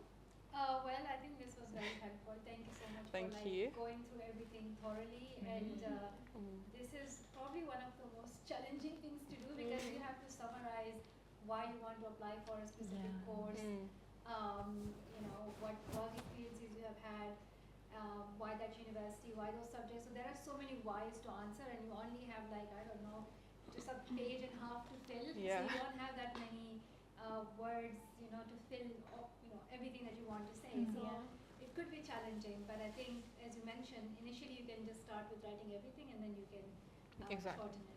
Yeah, so thank you, girls, and also good luck on your journey to medicine. I mean, it's quite ironic because your channel names are Journey to Medicine, but they're literally journaling their journey throughout their degrees and just sharing the trials, the tribulations, the ups and downs. And I think it's always good to be able to see someone who's going through it. Now I talk about it back when I was in university, but it's always nice to actually hear people who are currently in it. So I know you're going to start clinical, something like that, right? Oh my God, you've been moaning about it on your stories, girl. I mean, you know, I clocked onto it. She's like, I feel like a real medical student now. I didn't say that. So thank you, girls, and we love you lot. Thank you. And I think a few things about personal statements. I think just to summarize what they said, always when you write something, right, I want to apply for political science, right? Always ask the question why. Ask yourself why, because be in the place of the tutor and think about why should they give you a place just because you want to study it. If you say you have had work experience, then how does it connect to that degree? Why should they still consider you? If you say I develop leadership skills, then again ask yourself why and how. So you just sort of keep asking these questions. I have a really great way of saying that. Okay. Show, don't tell. Show, don't tell. So show them, don't just tell them. Like, it's okay to say, I did this, but like, you know that PPE, you learn about this all the time. Point, evidence, explain. PE. Like, don't just, like, I think the girls touched on it, you know, don't just like show up about something, say it and then give us the reason why and how it makes you amazing and just weave it in and out. Make your personal statement a sandwich, you know? Sandwich. Make your personal statement like a nice layer of like, this is what I did and this is what I learned from it, this is what I got from it. So always let them know why they're going to be lucky to have you, because you deserve to occupy that space. And once again, this is not our talk. We need but just one more thing. I think, and that is like some of us just underestimate ourselves, and we are a bit shy and hesitant to like write about our accomplishments. Yes. But you know, and that happens with like girls especially. Just be confident, even if you think it's not a big thing. Just make it sound like a big thing. You know, we all have done that, right? We haven't done like a big job or something. We have done a week of work experience somewhere. But like I say, it helped me develop communication skills and leadership skills, and because you know what, if you're not your biggest cheerleader, no one else will be. And I always said this on my empowerment workshop, they don't know what's in your head unless you tell them. They don't know. So when you're thinking, oh, I gotta downplay this, I can't talk about it, for them it didn't happen. So you must like, it's kind of like putting yourself out there a little bit. Like, be brave, put yourself out there. You're good enough. You're amazing, you're beautiful. I mean, I can see all your faces over there, so I know you're beautiful. So good luck, and we really need to wrap. We're not co-hosting, we're still managing, we're navigating this. This is new to us. So we're gonna step off, give you 2 minutes, and then we're gonna have the study skills session coming on by Jack and Ahis. So thank you very much, and see you later. Oh, is this a collab? Oh, this is a dream team, I'm not gonna lie. A dream collaborate. We're gonna make that happen, friends. Okay, cool. So welcome back, and now we are stepping into our study skills session. And I thought this was important because people can tell you, go to uni, get good grades, go. And you're like, but how do I study? Not what to study, how. You know, the nooks and crannies of the steps you got to take. When you're in that library, it's all well and good to have a 5-hour session, but what are you actually doing in there, right? And how do you manage your time? How do you avoid procrastination? How do you actually have that academic excellence? Because I know both of y'all, okay, that first class dissertation, we saw it. I know that's right. We saw it, right? We saw that first class. And I mean, the outfit, first of all, let's talk about the outfit with the dissertation. You matched the dissertation, and then you smashed it. And then, you know, you walked away as a first class graduate, okay? So we need to know, we need to know what your secrets are. How did you do that? And I'm gonna be sitting over there looking at questions just in case they're flying in. So when you guys are like kind of done, I'll start firing them away. But this is your floor. And obviously this is Ahis, this is Jack, and they're both fantastic people doing amazing stuff also in the student space, and their channels are really, really inspiring, really, really well edited, really, really informative, just giving us all the vibes that we need. So check them out as well, or don't. Just kidding, and take it away. We needed humbling at the end. I was about to say, that was cute. Keep complimenting me. My ego was like gonna come out of the screen. So hey guys, I'm Jack. I just graduated from Durham University a year ago. My degree is in English literature. Ahis? Oh, damn. Hi all, I'm Ahis. Literally just wrapped up my degree at King's College London in linguistics with German. And is that what you said? That's what you said. Yeah, no, we've covered it. It's actually nice to be on camera and talking about something that isn't Wattpad fan fiction, because that's the last thing that we did on camera together. So the tone it's a different vibe today, guys. I prefer this. But we wanted to just talk about studying, and you know, in two ways. Firstly, over the course of the year, how you're building up to exams, and then also in that final little run up to the exam day, and so the revision kind of time. I think most important thing right at the very beginning is to just do a bit of a disclaimer, like you are not a robot. You do not need to be doing 20 of your 24 hours in the library. You are a human being, and it's all about finding the perfect balance for you. One thing that I've really tried to think about over the past few years is kind of cultivating a positive relationship with productivity and also self-care and looking after myself as a person, because nothing works unless your brain is in the right headspace. So I've been really thinking about active relaxation and setting aside time for me where I'm like, okay, I like watching Netflix shows. I like using social media. And so for those few hours, I'm gonna scroll in peace. I'm gonna enjoy it. and I think for me, it's about not feeling guilt. Because that's the main thing for me is when I wasn't studying, I was feeling this weird sense of guilt. And so being able to assign some time to actually just enjoy myself is really important to me. What about you in terms of like finding the balance? I think over the years, I was literally just having this conversation like 2 seconds ago. Going to boarding school, it's a completely different environment because like you sleep, eat, live at school. So like you kind of like associate everything with school, and like if it's not like, you know, benefiting your journey as like a student to get to like a really good sixth form to then get to like a really good university, you consider it useless. So like for me, it was like, okay, I'm only gonna, like I enjoy fiction, sorry Han. But like I love reading and I enjoy fiction, and even in those years I was like, okay cool, fictional books are not getting me there. I should be reading Marx, I should be reading like all these political science thinkers, and that shit ain't fun. Like it sure isn't. So definitely like Jack said, finding like actual ways of like things you enjoy and literally just doing them not because they have an end goal or like have a tangible result, but just for the sake of enjoying. So if you, I don't know, season 3 is coming out soon, y'all. If you enjoy watching Netflix, like literally just watch Netflix for the sake of relaxing and watching Netflix, and you come back to your books in such a better mind space. It's all about being on your own personal journey, you know. I think it's so easy to get lost in being competitive and seeing what other people are doing and thinking about other people's journey. You know, you've been to Tenerife, they've been to an 11 they've been to 14 You know, it's not about that. It's all about what you're doing, how you're going to get to the end, and how you're going to get the grades that you want in the end. So, I'm not texting halfway through this. I've got some notes ready for. So we wanted to talk about planning your time. So I think that's kind of the most important thing. We obviously spoke a bit about factoring in relaxation time, but what we're doing when we're hitting the books. How do you start planning out your time when you're looking at revision schedules? I think like the girls from Journey to Med said previously, especially with your personal statement, you want to not just have the studying going for you, you want to have different things. So for me, I was very intentional in like having a planner and like looking at each week as like an individual body. So like, okay, this week I have to do X, Y, and Z, and like really just writing out things. And maybe it's the OCD, but I kind of get a kick out of ticking things off. Yeah. So like, but it was quite bad. So I used to write things like shower, which 100%. was always happening. Like never get it twisted. We shower every day over here.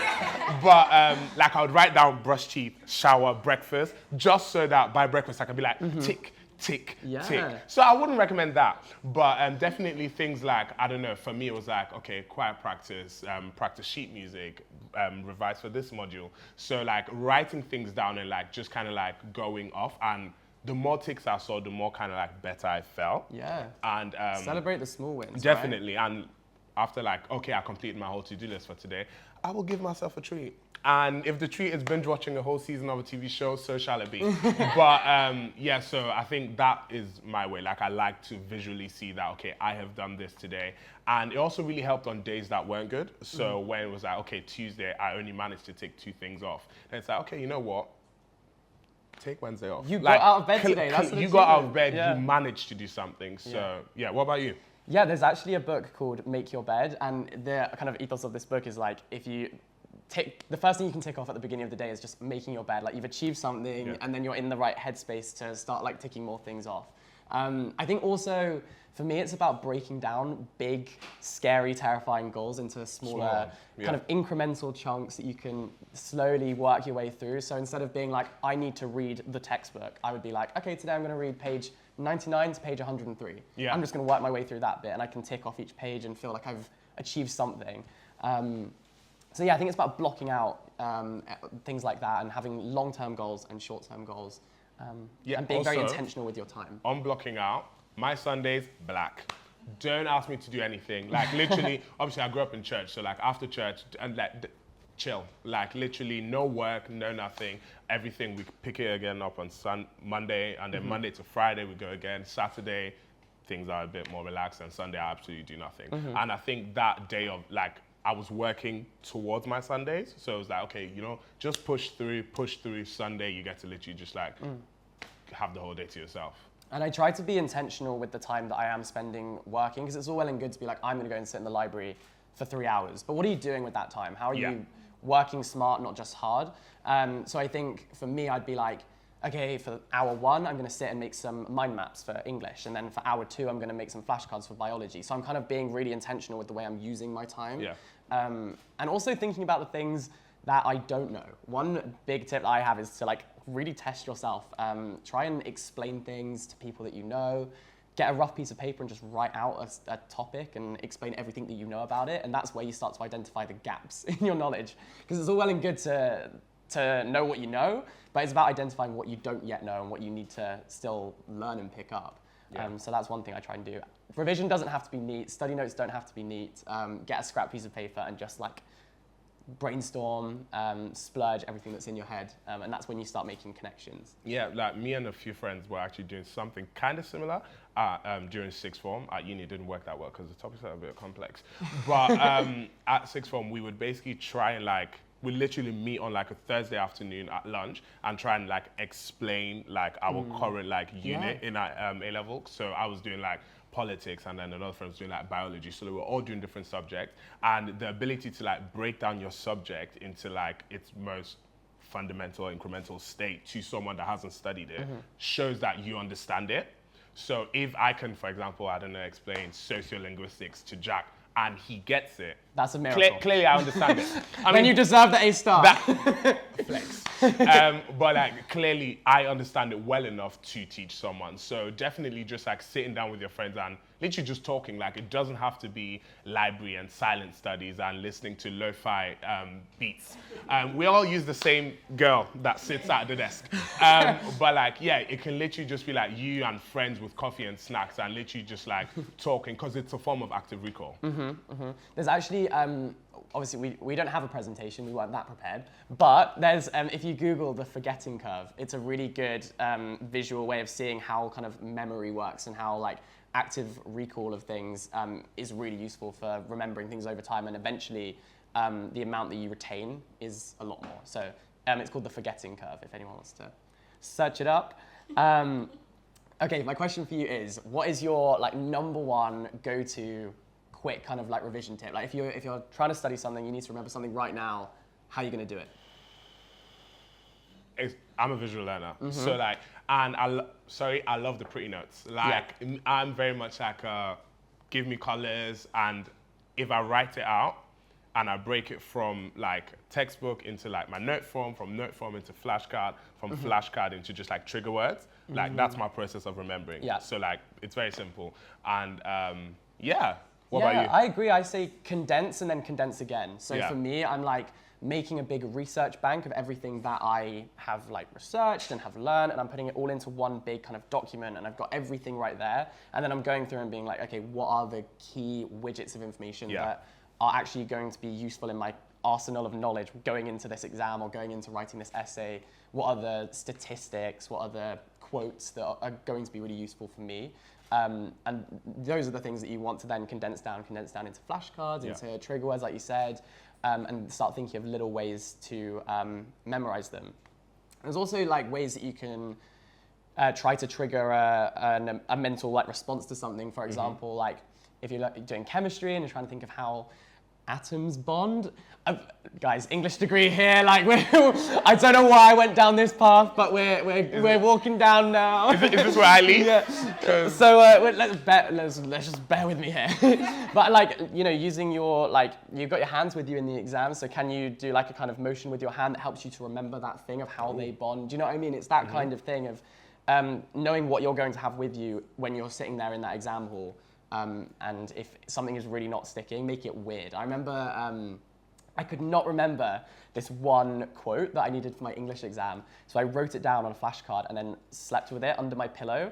And like the pure weirdness of doing that made it stick. Like I was not ever going to forget that quote. Do you know what I mean? Going into that exam. Okay, no, pause. What's the quote? Correction, I may have forgotten the quote now. But going into the exam the next day, I knew what quote I slept with that night. Do you know what I mean? Like, you got do what you've got to do to get it in there, you know? If it gets you that first class. By any means necessary, baby. We also wanted to talk about like keeping track of everything as you go. So like over the course of the year, like how are you making good notes and what are you kind of thinking about? So how do you keep track of your notes as you're going through, like when you're going to lectures or class? Yeah, so obviously uni was very different to sixth form, but I'll like touch on both because obviously at uni I got a MacBook, so like things were much digital. But in sixth form I was the folder babe. Like I very much had a folder for every single unit, and I kept it that way. And then obviously each unit had like 3 topics. 3? I'm thinking of politics, but yeah. So like it was just like, cool, this folder, these 3 things, this folder, those 3 things. And like I was very much like, okay, I take like very ugly notes in class, and then when I got home, I'd then work on like the prettier notes that would go into my folder, and then the flashcards that come behind it. Whilst I kind of do the same thing on Notion. Like you just have like your classes, you do that kind of like stuff there. But for me, if it's not organized, it's not staying in this brain. So that's just like the way I work. I'm quite meticulous where I'm like, okay, using 2 hours to organize my flashcards, and I'll put that on my to-do list and it'll get done and I'll tick it off. So yeah, and that just works for me. And I think what's really important is, as much as you can subscribe to all the study tubers possible, shout out to the gang,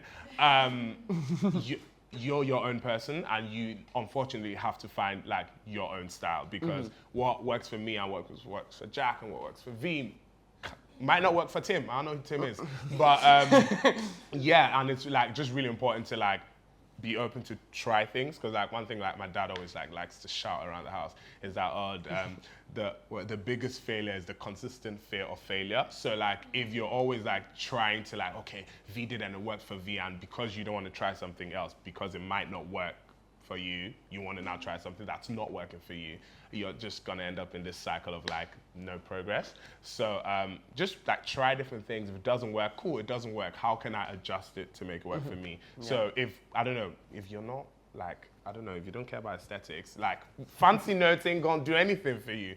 But maybe you might just be like a straight word bullet point document. I could never do that. That looks boring. But if it works for you, it works for you. Yeah. What I always had was like, I'm a big fan of having a big bank of all of the stuff that I need to know, but I would always make sure to add in a section for analysis, because especially in A-levels, if you're trying to go for those top grades, the thing that's going to set you apart from other people is like, you're not just regurgitating, you're also thinking critically. And again, used it all throughout my degree, like basically having that column there that said analysis or like notes or thoughts. I'm not leaving that blank. If it's sitting there, I need to type something in there and start thinking. And if I don't have anything to say, then I haven't thought about it hard enough, and I need to go back to the drawing board and be like, right, what other sources can I bring in here, and how can I think about this in an intelligent academic way? Yeah. So I found like challenging myself to be analytical was really useful. And you're a big mind mapper, aren't you? I love a mind map. Yeah. I think they're ugly. It's just giving, like, it's just too much on one page. Like, I don't... Do you do the squiggly mind maps, like in the straight, like what are you doing to make it... I just don't think there's any mind, like the girls don't give. Like the mind maps just don't give what they're supposed to. Sorry. It's caused debate. Yeah, there's gonna be a riot in the comments pro section. Yeah. But I would like to be, I'm not part of this narrative, by the way. Like, I don't want to be, like, count me out of that. Don't cancel me. Yeah, shall we? I mean, this is a pretty good time to start taking some questions and talk about like specific things that you guys want to know. Okay, so I also want to let you know I'm not with him on that. The thing is, I will stand in my truth, and that's fine. Mind maps have been something that's really, really like, but once again, this is a beautiful thing to note. Like, we're both quite like academically successful in our own rights in terms of, we get the grades that we want to get. And I love a mind map. He doesn't like a mind map, and we're still both winning. You know what I mean? So literally, example of whatever works for you works for you. That's a good relationship to have with kind of like study content and study advice, is to kind of try things out, and if it doesn't work for you, move on and try something else. And eventually, for me, it was a real system of trial and error and testing out different things. I tried the mind map. The grades didn't bang. So I tried the flashcards, and it was working. See, we'll have to agree agree to disagree or move on Yeah. because, you know. But yeah, look at studying and study advice from everybody in this room as a pick and mix, you know. You go to the same shop, we're all gonna have sweets, but you know, your bag might be different, but we're all what? In our bag, that's for sure. Where do you find these analogies? There it is. Like, where does she download them from? It's all in my head. Okay, so the first question, which is a very good question, how do we avoid the spirit of procrastination? How do we not only avoid it, but fight it and actually have a system that we can overcome it? So, give us... You just said, I'm going to... She said, drop the Drop bomb that. and leave. See, good luck with that Yeah, one. how do you avoid procrastination? You want to go first? I think procrastination is all about, it's a mix of like self-doubt of not wanting to start and basically seeing your, there's some kind of psychological studies that suggest that we see our future self as an entirely different person, almost like a character or a stranger that we don't, when we make decisions and we're like, tomorrow me can deal with that. We see them in our brain in like a more abstract way, like they are just a different person I'm pushing this onto. So I think it's important to think about like, what can I do now? If I was going to start this task right now, what would be the first step? Would that just be opening my email inbox? Would it be opening that document and writing, you know, a little plan? How can you get ahead now to start helping your future self? I know that's easier said than done. I think, yeah, it's a mix of self-doubt and then also kind of the fact that when you procrastinate, you basically get instant gratification because you choose to do something that you otherwise enjoy. So if you do choose to watch a Netflix show, like that is fun. So it is more enjoyable than probably the work that you are putting off. I think it's, like we were saying before, about scheduling in time to still do those things that you love and being very intentional and mindful with the time that you use. Okay. I mean, that works.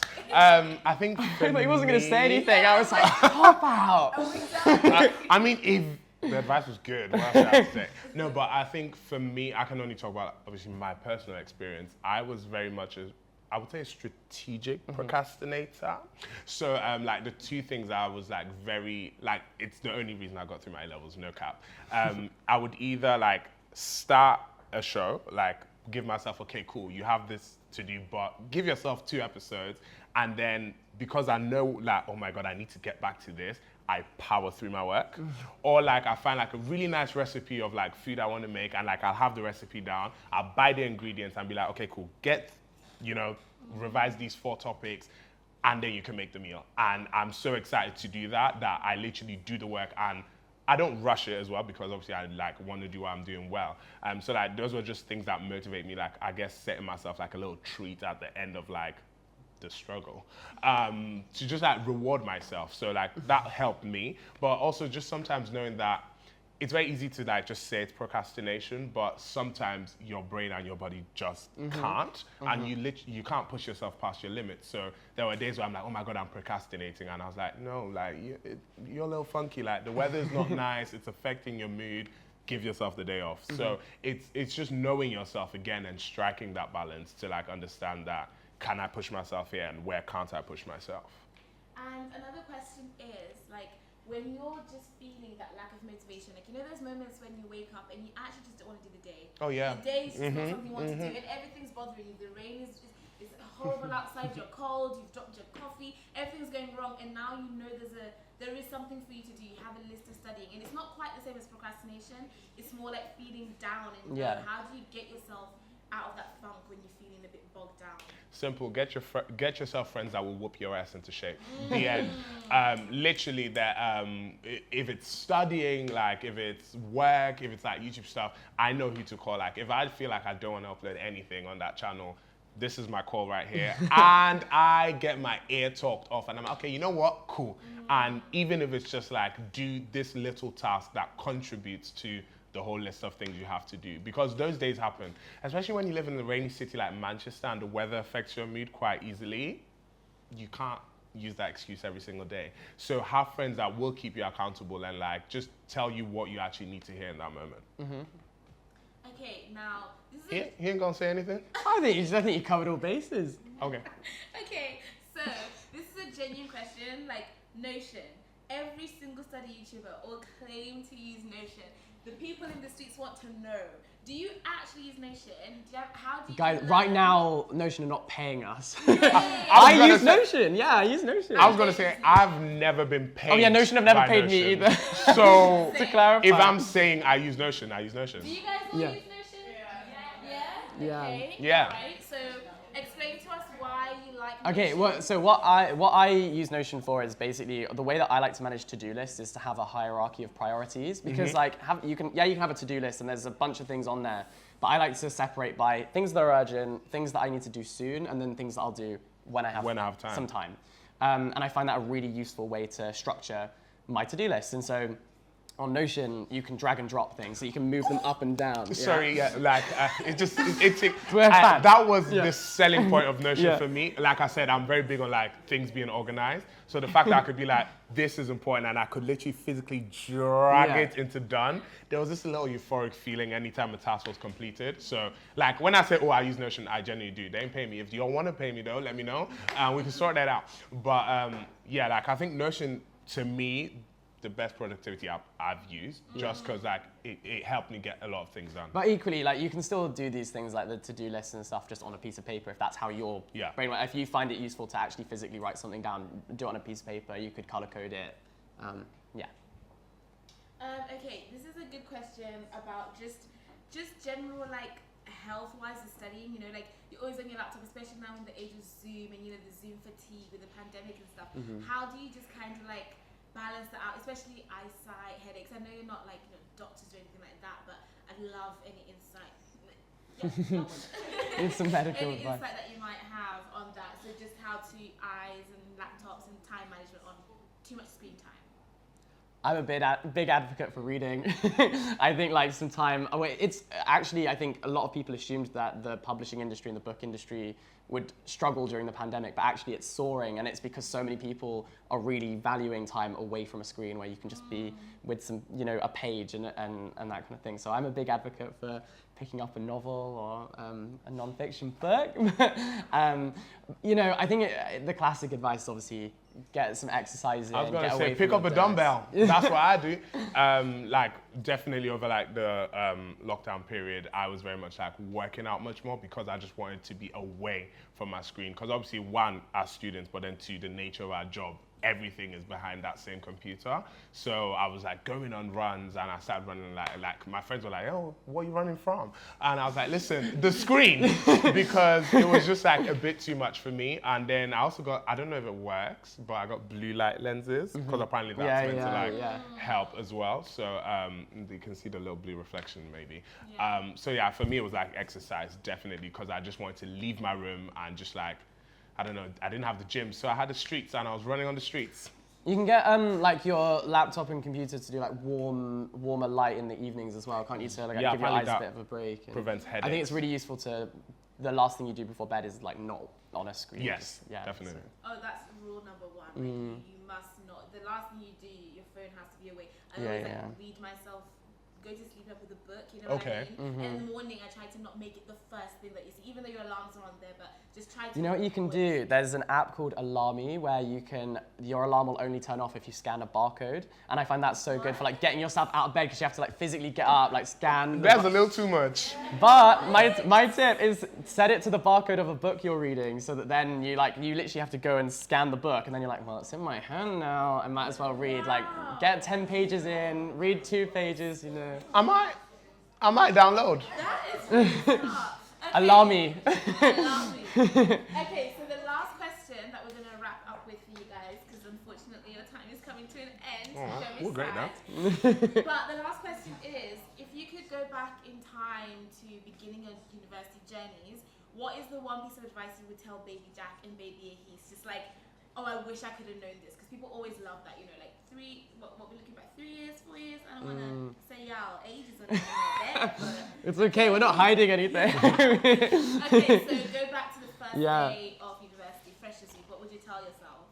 So I found it really like, because I grew up with the same teachers and with the same members of staff, I found it really weird meeting new ones. And like I was very like, I didn't use like the resource available, for example, like my supervisor. So like, if I could look back at like, 18-year-old that he's when I started uni, I would say like, your supervisor is actually your friend. Like, I genuinely just saw them as like this really intimidating academic that I would really like to like, do similar work to one day. And for me, it was just like, oh my God, this PhD and like all these degrees. But really and truly, they wanted to help me. So, and I don't think I realized that until like maybe halfway through second year. So, yeah, I wish I like just spent more time like just going to my supervisor's office and be like, hey, I'm struggling. I agree. I remember really struggling in a seminar. It was on like Germanic myths and legends, which was so new to me, right? And everyone else was like flexing all this knowledge. I was like, oh my God, I feel like an idiot when I come into this room. And I reached out to my tutor and was like, I'm really struggling with this. And she sent me a bunch of stuff to be like, here is the kind of background stuff that you can do to just bring yourself up to where they are. And this is what I used. And she was like, I was in the same boat as you.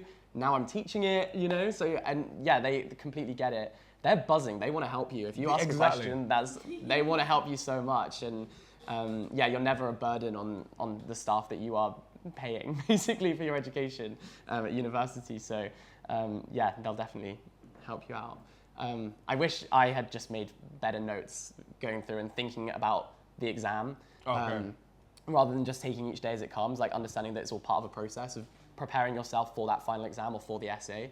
I wish I'd been thinking in those terms. So like challenging myself to think more analytically and making revision notes as I went. Whoa, and that's the end of your talk. Gracias, hermanos. Stay seated. Your co-hosts You're joining us? Yes, your co-hosts are back. That was a brilliant talk. That was very engaging. I feel like I learned a lot, especially about this alarm with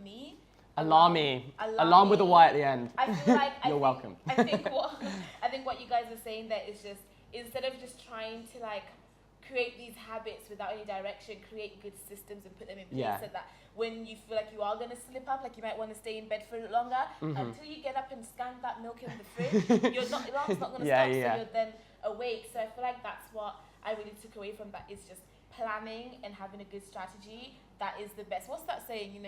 Success is when preparation meets something, right? Opportunity. Yeah. Right. What was it? Opportunity. Move on, Vee. Okay. You want to take it from You know what we mean. Well, I think this was really helpful. And as you mentioned, everybody has a different sort of style of learning. And I think for me, one of the best ways was to teach that topic. Teaching really helps with learning. And also think differentiating between making notes for your understanding than making notes for exams. Exam notes are very different because you don't need all the information. So first try to understand, and for that you can make notes for yourself separately just to get an idea of the topic. But remember, like in exam, you only have a few hours to and to answer so many questions. So you might not need everything. So keep the exams in your mind when you make notes. Yeah, and I think that they've all said it all perfectly, and I couldn't say it better myself, hence why I have these guys come on with me, because I really couldn't say this stuff better than them. So now we're going to step into a lunch break, because you guys obviously deserve it. You need to go and have some lunch, eat something, have a drink, do whatever you need to do, and we'll be back in about half an hour, 40 minutes. So we're gonna I wish there was I wish I could play music for you guys, because I just think it would just set the vibes right, but copyright apparently, because we're going to be uploading this to YouTube. So I'm gonna ask if our video guy will let us just have, the video of what's going on playing, but no sound, so that you guys can just vibe with us and play your own music. And yeah, we're gonna go into lunch now, and we'll be back with you guys in about half an hour, where we'll be having my favorite sisters in the house, Courtney and Renee, are gonna be coming on to talk to us. And it's gonna be like watching a live podcast. I feel like, honestly, I think in the future you guys are gonna be doing podcast tours, and I think we're having the first one. We're having the exclusive. So see you guys soon, and that's it for us. Hey everybody, we're back. If you're getting tea, coffee, biscuits, come back. Yeah, I want to make sure everybody can hear us. We're back. If you're back, drop drop some like kisses or like emojis in the chat so I can see it going up so that I know you're here before I begin. Yes, I can see you. I can see you. Beautiful emojis. Ooh, it's going crazy. Can you see it? That's so nice. We Okay, I guess you guys were waiting, huh? Sorry for taking so long. We had to get set up, so I'm just gonna give it 2 seconds more just to say come back. Oh, come on. Come on, Mariah. Come back. Give it to us again. Oh, wow. Okay.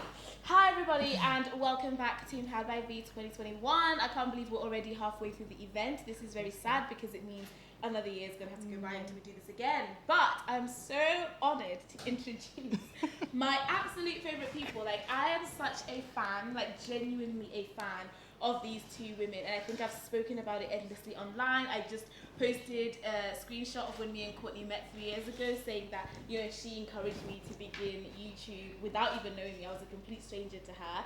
And then Renee, without really knowing me either, like completely encouraged me throughout my Harvard journey. At that point we knew each other, but we weren't like as close as we are now, and you still like offered up your home, like, oh, come to Boston and you can stay at mine if you want to, and like I'll give you a tour. And I was just like, what is this kindness? And then they've now launched this amazing podcast all about sisterhood, and it really is to their sisters, truthfully. And I'm so excited to have them here today to discuss academic empowerment, taking up space, and just how to kind of fight imposter syndrome, how to set your boundaries at university, and how to embrace where you're at and embrace your journey. So without further ado, ladies, please take it away. And we're almost getting to 20k on YouTube and 10k on Instagram. I do stalk you guys very close, and I can't wait until that moment happens.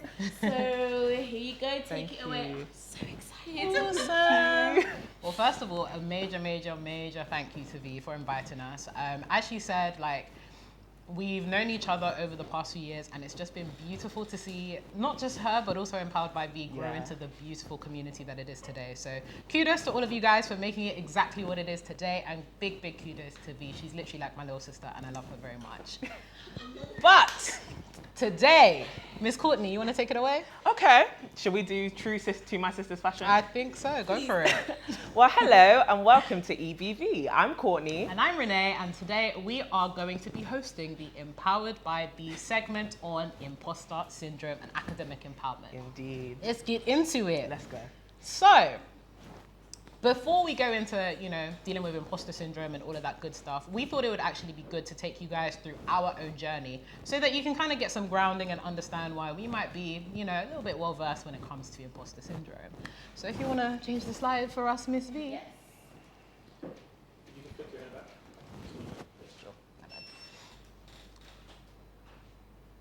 Awesome. About us. So, Miss Courtney, do you want to give ma'am. us a little bit of a background? Yes, why not? So Right. myself and Renee went to the same secondary school, and our bond and friendship didn't really start until we hit sixth form, because it was a horror of a time. And I guess we just provided so much support for each other. We found out that we had so much in common, and we actually really enjoyed each other's company. And as we kind of endeavored on going into further education and deciding on what universities to go to, we both found out that actually we have big ambitions and big dreams. And she wanted to apply to Oxford, I wanted to apply to Cambridge, and we were pretty much like the first students in our schools to really say, okay, we're gonna put our minds to this and do it. And we had to provide a lot of support for each other, and in that got birthed this amazing sisterhood that we have between us. And so she's my best friend, my best girl pal.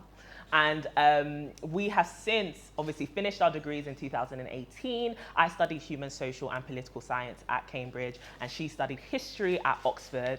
And upon graduation, I started my own business and just went fully into that and being a creative full time. And this amazing woman continued on her love for education and went to Harvard to study the same course that Vee did. And she did international education policy. So that pretty much takes us to bonding over the struggles of life. Yeah. Though we were on two very different paths, her still being in academia, me kind of being fully not knowing what I was doing and trying to run my own business.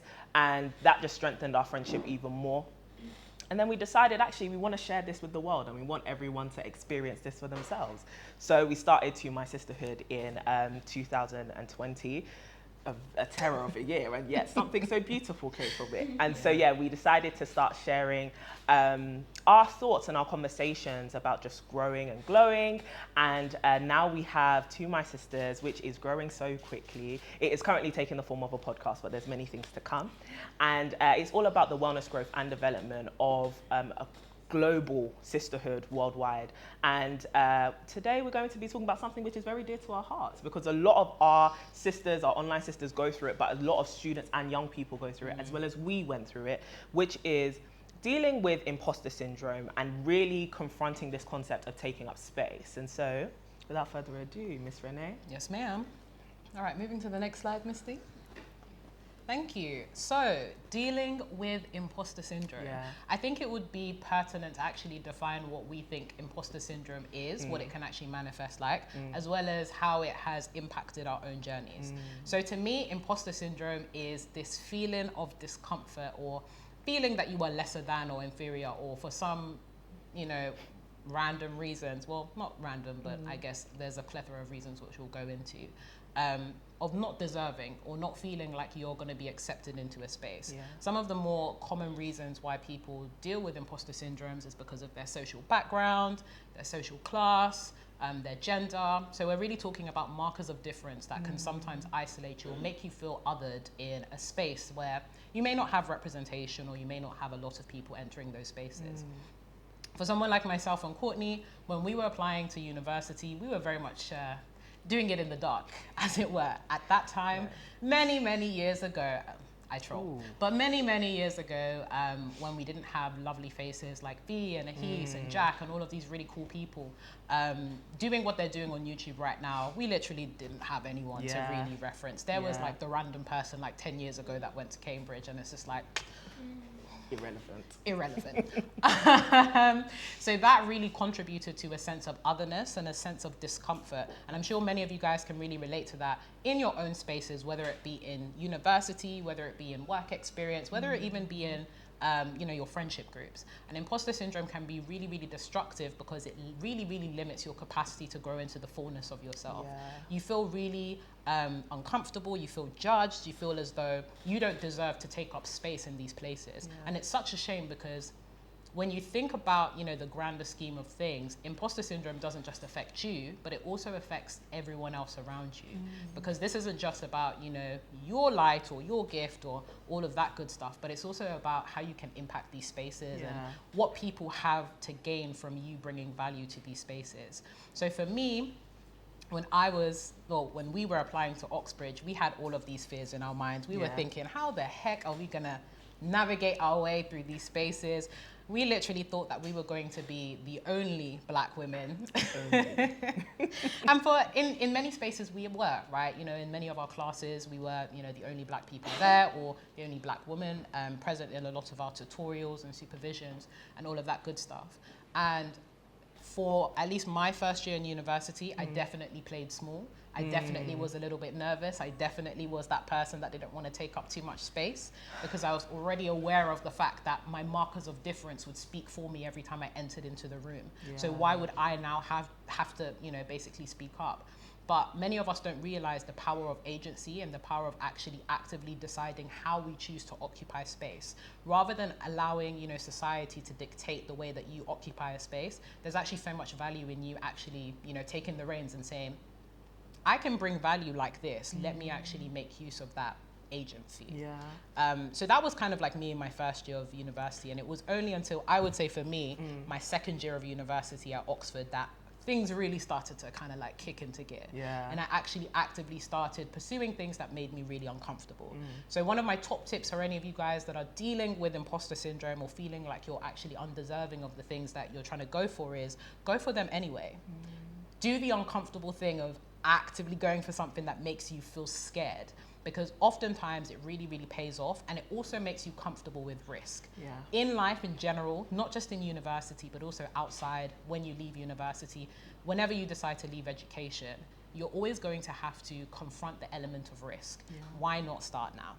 But I've So hopped good. on. That's what Miss you Courtney, if there's said anything you what want to needed add be to, said. I tried. You said what needed I to tried. be said. No, that was absolutely spot on. I think similarly, interesting you said second year. Yeah. Mine didn't kick in until third year, as in I didn't start feeling like I deserved to be in the space of my university until I was about to leave.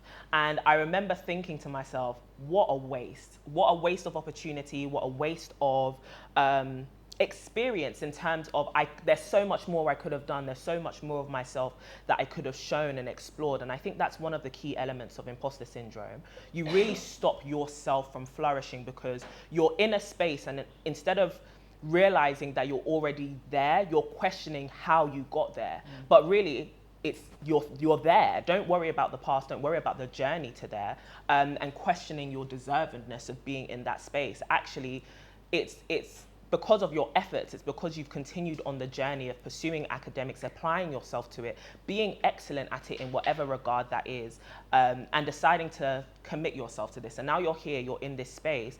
This is your territory to shine. And I think that that's one thing we unfortunately we don't give ourselves that privilege because we think, I don't deserve to be in this space. I don't deserve to be in this space, but you're in the space. And so whether you got there by mistake, which you certainly didn't, at least just take all of it, soak it all up whilst you're there, you know? But that idea of feeling like an imposter, I didn't know the term and I didn't know the feeling when I got there. And I just thought it was me kind of protecting myself and trying not to give myself away as not being smart enough. And yet I had spent hours and hours reading, writing, doing exams, and actually having a passion for my subject. And yet I was still wondering within myself whether I was actually smart or whether I could actually do the things that I was already doing. And so instead of running around in circles and keeping yourself trapped and actually holding yourself back, fully live in the moment of where it is you are. Whether you're in sixth form or you're about to move into university or you're in fact there already, live and be present in that moment and apply yourself completely to everything that you are doing. Don't let yourself be living in the past or dwelling on failures. I think if you feel like an imposter, one thing you do is amplify your failures more than your successes. Remind yourself of everything that you have done right more than you do your shortcomings or what you perceive to be a shortcoming. And I think one thing that you mentioned when you were talking, Renee, is you didn't really see the value of adding your experience to the space that you were in. And I think that that's one thing you really need to realize. Your story, your life journey is a huge part of the person that you are now. And now that you're in that space, it has helped build you, your character, your perspective of the world, and the world needs more of your perspective, right? There's something you said about working in McDonald's for work experience fee. Your perspective of the world was shaped by that experience, and people in other spaces will never be able to relate to that, but they need a bit of that insight. They need a bit of that experience or that perspective to make them realize the world is so much bigger than this campus. The world is so much bigger than this course. The world that we're trying to change is so much bigger. It's filled with so many different lives, experiences, and stories. You need to hear mine or you're going to start shaping the world, especially when you think about universities, right? Universities shape the world. They shape research. Look at all these vaccines that are being rolled out. They came from the hubs of universities. And so if we start shaping the world from these campuses and yet we neglect the perspectives and the experiences of loads of people around the world, we'll be creating a world that doesn't fit the people that live in it. And so you need to go to these campuses and you need to change the world starting from your university by being proud and bold enough to share your perspective and your story so that other people who live like you, who look like you, who have experienced what it is you can experience, can also be served by your academic experience. It was giving me jazz, it was giving me clicks, it was giving me jazz, it was giving me jazz. Also, apologies, guys, looking at my phone for notes. But moving on to the next slide, we are going to also be talking about setting boundaries at university. Go there. Courtney, go there. And in life, Okay. which is actually really interesting because one of our recent podcast episodes, we were talking about setting boundaries, but I think it's just so pertinent to set boundaries, first of all, because many of us actually don't have boundaries. We think we do. In fact, many of us think we know what boundaries means. I'm gonna hand this off to you to kick off this one. Okay, I'm gonna keep so this you super go for short it. because I want to hear what you have to say. I think boundaries are all about priorities. And so you really have to decide when I'm going to university, when I'm in this space and whatever I'm applying myself to, what are my priorities? Is it getting the highest grade? Is it expanding my network? Is it making friends? Is it living life? Yeah, you have to decide what is important to me. Is socializing more important to me than my academics? And there's nothing wrong with that. At the end of the day, you're paying for this space. So you make it into what it is you want. So align your boundaries with your priorities. And I think one way that they easily manifest is controlling your time and giving your time to certain things and giving the majority of your time to the thing you prioritize the most, whether it be studying, being with friends, networking, work experience, whatever it may be.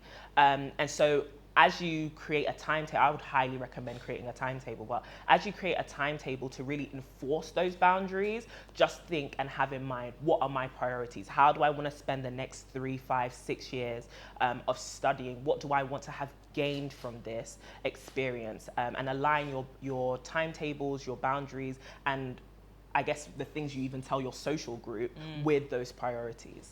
For sure. No, I definitely love that. And I guess touching on this whole conception of boundaries, right?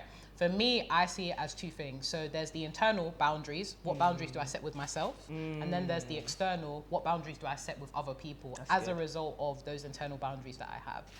Many of us are really confused as to why, people are treating us these ways, or, are really confused as to why things are happening to us, not realizing that these boundaries here that we have with other people and just on the outside are literally just mirroring the lack of boundaries that we have on the inside. So what's a practical manifestation of that, an example? A really good example is the fact that the one that you gave actually, insofar as time management.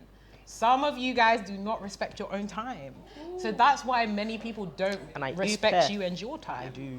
If somebody is calling you and saying, let's go out and party, and you say yes, know that you have a test tomorrow, not only are they violating your boundaries, but you're violating your boundaries because you didn't say no. This is it. So really understanding, we mentioned it in imposter syndrome, but this whole idea of agency, you are the author of your own story. You are the person in charge here. So really understanding, what does respect look like from me to me? And I think for me, I really got to grips with this in my final year of university, and that's why I did really, really well in my academic studies and just life in general. I loved my final year. Did someone say first class, babe? Come on, scholarship, come on. I loved my final year. I loved it because that was the year that I learned how to treat myself well. That was the year that I really understood, okay, what does respecting Renee look like? And for me, that was having a timetable. Listen, guys, we cannot stress enough the importance of having a timetable. And not just when you're in exam season. You need to know how to organize your time outside of that too, because that's just a general life skill. But understanding, how do I organize my time? What am I going to spend time doing? What are my priorities to me? So good. And really understanding, what do I actually want to get out of my time and my relationship with myself. Once you have those down, it makes it so much easier to now pivot everything else that's occurring outside of life and stuff. And I know a lot of you guys are applying to university, and this is just a really weird, awkward transitional time, and you're still experimenting, you're still meeting new people. But starting with yourself is a great way to start. Figuring out, cool, how much time do I want to spend socializing? How much time do I want to spend studying? And for me, I was on the other end of the spectrum insofar as I was like, I'm going to collect my degree. I'm going to spend all my time in the library. When I say that was the biggest mistake I could have made in my entire life. My first year, for all the time that I spent studying, I barely scraped a 2-1 in my first year. In my second year, I went the opposite end, socializing, doing up all of these activities, doing up all of these extracurricular things that I really, really enjoyed. And they gave me the life experiences I knew. But now I had been at the two opposite ends of the spectrum, I understood what it looked like to try and bring them together and bring harmony and balance. So for me, to round that all up, I would definitely say, think about, what are the internal boundaries and priorities you can set yourself? How can that now be mirrored in my external boundaries with other people and other things that come into engagement with that? So good. Yeah. So good. So good. Can I ask a question? I know it's not question time. Go for it. But how do you, when you're not, and I know a lot of people want to know that at home and I guess in the room as well, how do you set boundaries without being the bad guy? You know what I'm saying? How do you do that without people then being like, you've changed. Boundaries are different. You're not nice anymore. This is Like, great. I remember trying it one time. I tried it, people was like, guys, this is my boundaries. They were like, oh, V. And I was like, oh no, I'll just go back to that because I didn't want to be bad. Like, you Right. don't want to be intentionally bad to pull a Yeah. boundary. So you're Right. thinking, Yeah. if I set this boundary, they're going to be mad at me. How do you navigate that? So one thing that you've said recently in our conversations that really I loved was sometimes, girl, you say a lot of things. I've been talking a lot. But one thing that you've said recently in one of our conversations is sometimes you have to actually just be the villain, or sometimes you actually have to be the bad guy. But I think insofar as like boundaries and not being the bad guy is a communication thing. Yeah. How do you communicate those boundaries? Because it's one thing to say, I don't want to see you anymore. I'm tired. I've had it.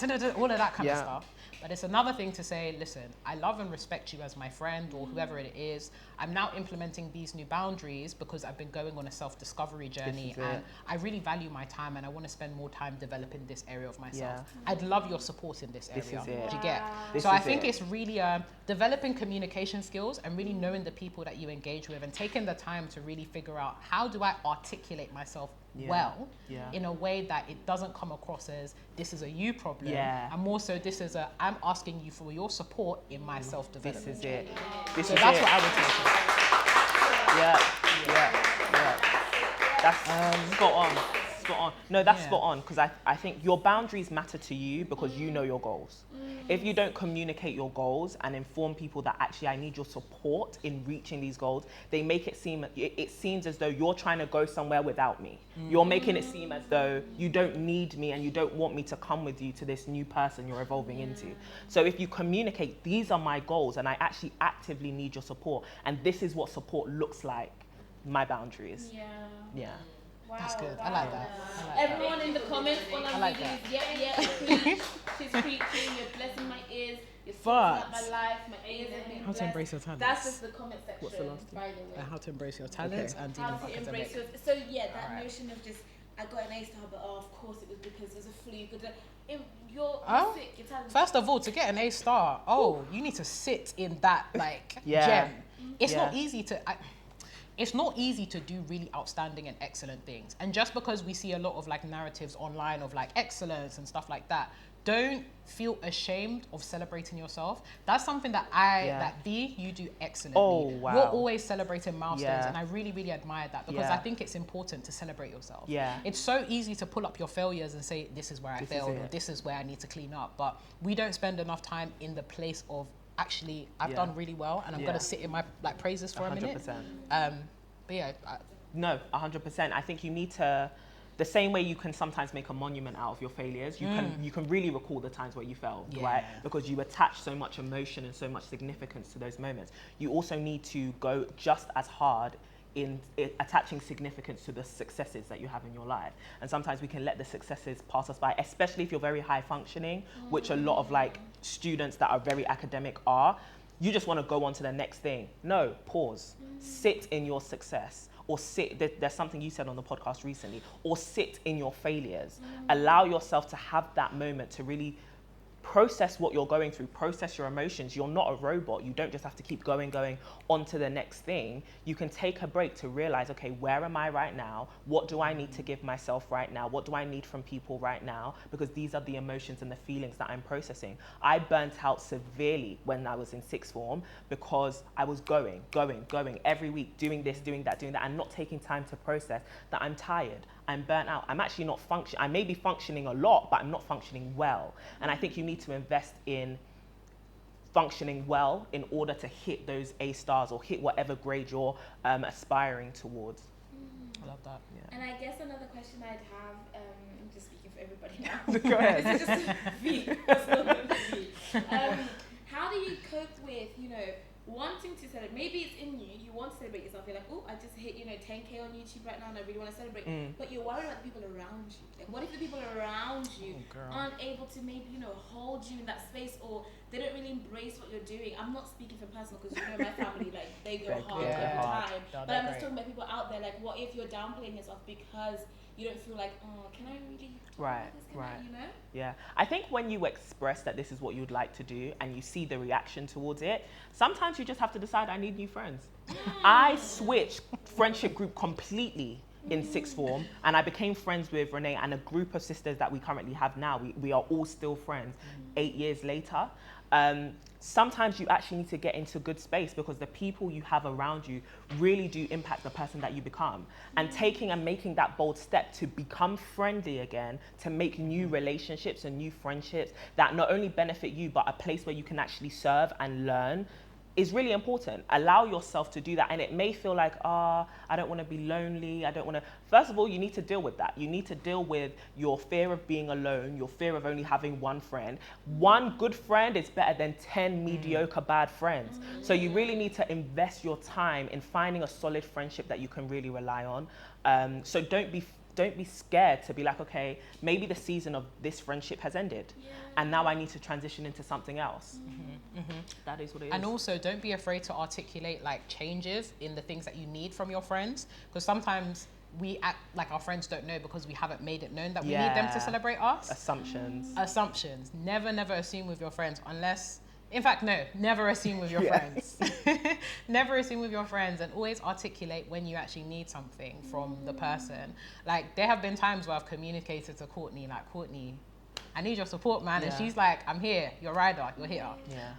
So make it known that these are the things that you actually want, because for some people it's actually not obvious. And then you can start the whole process of like, does this friendship work for both of us? Like, are we having that reciprocation that we need? And I know that's really pertinent for you guys, again, that awkward time where it's like, making new friends at university or like in sixth form or all of that kind of good stuff. But really investing in friendships at this time can be so handy, because you can sometimes feel like a lone wolf when you're doing up provision and like working by yourself and stuff like that. But having someone to actually depend on, or other people that you can depend on, is a great revision tactic. It's a great thing for your mental health as well. The amount of times during like sixth form or like university, I'll be sitting up in Oxford and I'll be calling Courtney like, these people are wilding.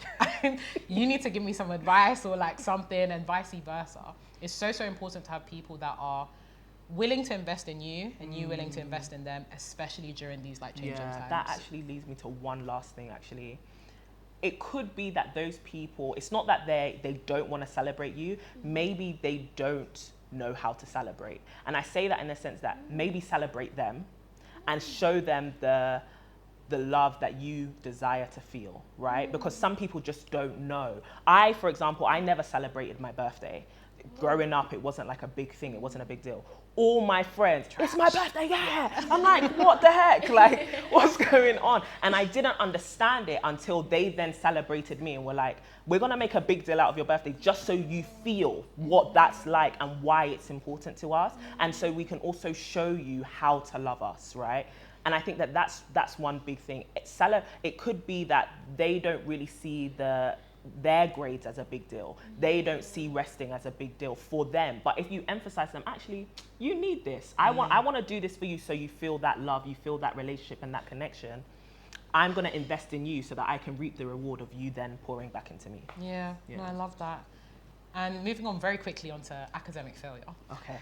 Dealing with academic failure, because it can be so tempting to literally just look at all of these superstars that we see online and in person. It's like, wow, you guys have such perfect and great lives and you're smashing it in the academic department. It's a no from me, dog. We weren't always That is not the case. And the funny thing is, every time I think of that, like, there's a very specific like story and anecdote that comes to mind of the time in history when all of us got like D's and U's and stuff. We were failing that class. We were failing that class, like quite sadly. Understanding that life is a series of ebbs and flows, and understanding that failure is not reflective of who you are as a character, because sometimes some of us can wear our failure as though that is our jacket. That is who I am. Entire identity. I got, a D, I got a C or whatever, and I'm just failing in life. Like for me, like literally just about scraping that 2-1 in first year was such a wake up call. And I was just like, as somebody that was kind of like used to doing well, or as somebody that's used to kind of like picking up my britches and trying to like go for the top grade, for me to have done all of that work and to still get that grade, I was absolutely flabbergasted and broken for a very long time. But then understanding that there's ways that you can actually cope with failure, and understand that actually it's actually okay to fail. Like, it's actually okay. First of all, let's normalize failure. Like, let's normalize the fact that as human beings, we fail. We try and we fail. But that's not the end of the story, right? In the same way that we have ebbs and flows of successes. right? I'm not This is always it. going to succeed, Yeah. but I'm also not always going to fail. Yeah. And both, they don't have to be mutually exclusive. So in terms of like academic failure and really like trying to, you know, get to grips with it, first of all, sit in it. Something that I said on our podcast episode recently actually was the notion of sitting in your discomfort. Yeah. Sit with the fact that you failed. Yeah. Like, Yeah. sit with it. Yeah. Okay, I got an F, or like, okay, I got, you know, a third, or okay, I didn't get the job. Sit with it, process, understand what your emotions were, understand what you did wrong as well. Yeah. Because sometimes we just, oh, I just needed to work harder. Well, no, actually, you need to work differently. Differently.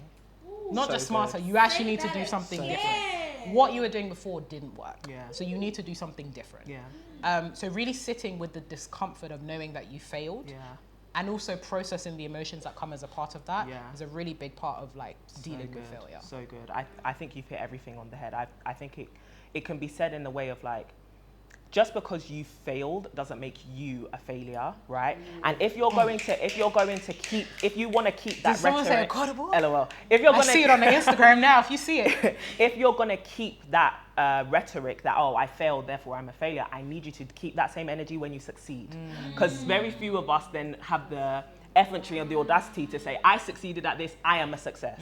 Do you get what I mean? So if you wouldn't do the reverse, if you want to adopt that idea of my work and my output or my results are a reflection of me, then I need you to really champion the things that you do well and wear that as your identity too, rather than just highlighting the failures. Because really the whole idea and the concept falls apart. Life is too turbulent, too many unexpected things happen for you to wear your manifestations as your identity. So really and truly, just because you failed at something, it doesn't make you a failure. You are you're an evolving and a growing person. Give yourself the room to grow into succeeding. Love that. Yeah, man. Yeah, man. I think we're done here. I think we're In done terms here. of, We've as chatted in, enough. we've done our segment of the talk. If we do have time for any questions, Yeah. I mean, we've got like 5 minutes. We don't want we do to have any time. take away from Okay, I'm anyone's time. gonna look for 2 of the best ones. 'Cause Okay. there's so many, like genuinely, people are like just flooding it. They're like louder. The people you have around you really impact who you become louder. I'm just trying to be down with the kids. Okay, so some of the questions that we've got here are: what if relatives aren't happy with your success and try to influence what degree you have to Tell do them due to go to uni. culture? Tell them to go to uni. I think you can speak to that What one, do you Miss tell them to Miss do? Lawyer. You can definitely speak Tell to them that to one. go to Go on, uni. Miss Lawyer. So I've got a very fast mouth. I actually experienced this very thing. My parents wanted me to study law. Till this day, I'm still being asked questions, when are you going to study law? I am done with that part of my life. I think you just have to make it clear that you have a plan. You've thought this through. This is your plan for success. You're not just doing anything on a whim. But I also think that this is something that was highlighted to me recently. Listen to your family's concerns. Don't just dictate to me what I should do. Tell me your concerns. Tell me what it is that is drawing you to this conclusion that I should study this course or go to this particular place or do this particular thing. When you listen to their concerns, it may highlight to you a blind spot in your own plans and in your own character. So for example, my mum thought I didn't want to go and study law because I was lazy. And I just thought to myself, firstly, that's a par. But secondly, you might be a bit right, because my patterns of behavior have been showing you I do procrastinate quite a lot, and it could be that I'm just not applying myself hard enough to the things that I'm doing. So you think I just don't want to push myself. And so listening to your concerns, acknowledging my blind spots, and then being able to communicate to you that actually I've chosen this course because I'm passionate about it, and my passion will drive me to work hard. So your concerns about me being lazy are solved because I found a place where I can actually flourish. And I think having those lines of communication to show your parents or your family members, listen, I'm grown too. Like I'm 18 now, or however old you are. I'm making the decisions for the rest of my life. I need to show you I also have the maturity to think things through and have a plan and have a contingency plan, even so that your concerns are eased. But if they're still like, no, I don't believe in it, this is what I would have done, then why didn't you do it? This is not your life. You still are, you can apply UCAS and live your life. But I think it's also important to realize your family and your relative love you.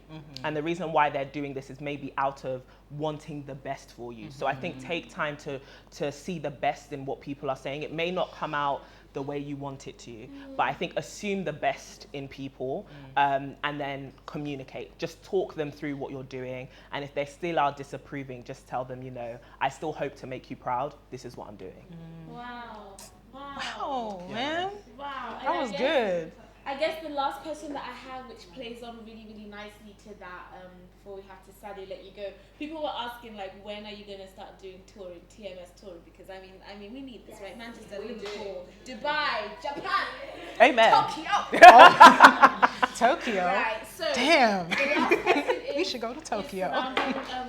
Self-love. I'm really Right. springing this on you, and I didn't, you know.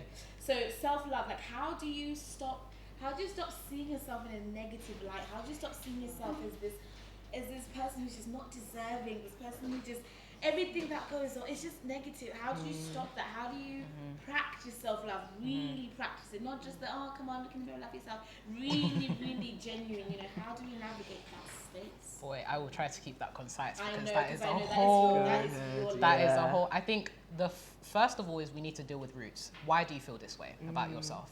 A lot of us start our self, love journey. Oh, I'm just gonna, do up affirmations. Look at myself in the mirror. I'm gonna start this new routine. One of my favorite analogies when it comes to self-love is understanding that you are kind of like a computer, and a computer sometimes has software on it, right? Many of us are trying to download new software without getting rid of the old one, and it's leading to our computer malfunctioning. You actually need to do away with a lot of the roots that guys, stop it. Stop. Stop. You guys are such gas. You guys are such gas. Such gas. Yeah. That's the analogy that I use when it comes to self-love, because many of us are trying to do new things without actually addressing the old. So you need to actually sit with, what roots have I planted here about myself, and why? Most importantly, why? One of the greatest practices that I've recently been doing is actually writing about myself. Many of us just don't do things about ourselves. Like, we go to therapy, which is great, but also, do you know yourself? Do you really know yourself? Do you know what your triggers are? Do you know why you have emotions around a particular topic? Yeah. That's literally the first key that I can give you to self-love. Understand your patterns, understand your behavior, understand your thought processes, and understand why. And really try and find the root of, why do I think this way about myself? So if you think, oh my gosh, I'm not pretty, why do you think this way about yourself? What is it about you that you think is not pretty? Is it a character thing, or is it a physical thing? If it's a physical thing, where did it come from? Was it from your family? Was it from social media? Was it from experiences that you've had? Note these things down, because you can't shoot at a goalpost that you can't see. So I'm really identifying, what are the roots here? Let me focus on uprooting these areas first, and then we can start with the whole, how do I overwrite, and how do I start to actually love myself? Yeah. So deal with the self-hate first, uproot all of the self-hate, figure out why. And then the second process of, now I need to figure out how to love myself. Yeah. And that in of itself is a discovery, because we often take, routines from the internet, or we take, what other people do to show love to themselves, not realizing that you actually have to go on that journey of getting to know yourself. Yeah. In the same way that you get to know your friends, the way that you get to know a partner or people that you don't know, you need to treat yourself as someone worth getting to know. And I think just doing things and, trialing exercises and trialing, things that you think you would like by yourself, super, super important. So for me, for example, one of the ways that I love to show myself love is, I love me a good Disney Plus and Netflix.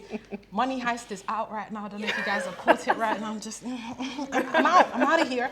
And I love that kind of stuff. Equally, I love, exercising. And I think what's also important to note is self-love doesn't necessarily always manifest as the soft stuff that we normally see, right? It's not always the, I'm going out taking myself on a date and stuff like that. Sometimes self-love is actually hard, insofar as self-love might look like you pulling you up on your toxic traits. Yeah. Or it might look like, actually asking someone for feedback and saying, how do you think I handled that situation, and trying to actually deal with the fact that you're not as great as you thought you were. Yeah. So love always manifests differently. But go on that journey of let me actually try and figure out what are the things that I like, what are the, qualities about myself, what are the things I dislike, and pay attention to the way your body reacts, the way your mind responds, and give yourself the tender loving care that you actually deserve. And maybe it does look like a face mask on a Sunday. I like a cheeky Sunday face mask. I like a cheeky, Sunday bake off. Yeah. I love to bake on Sundays, that's my thing.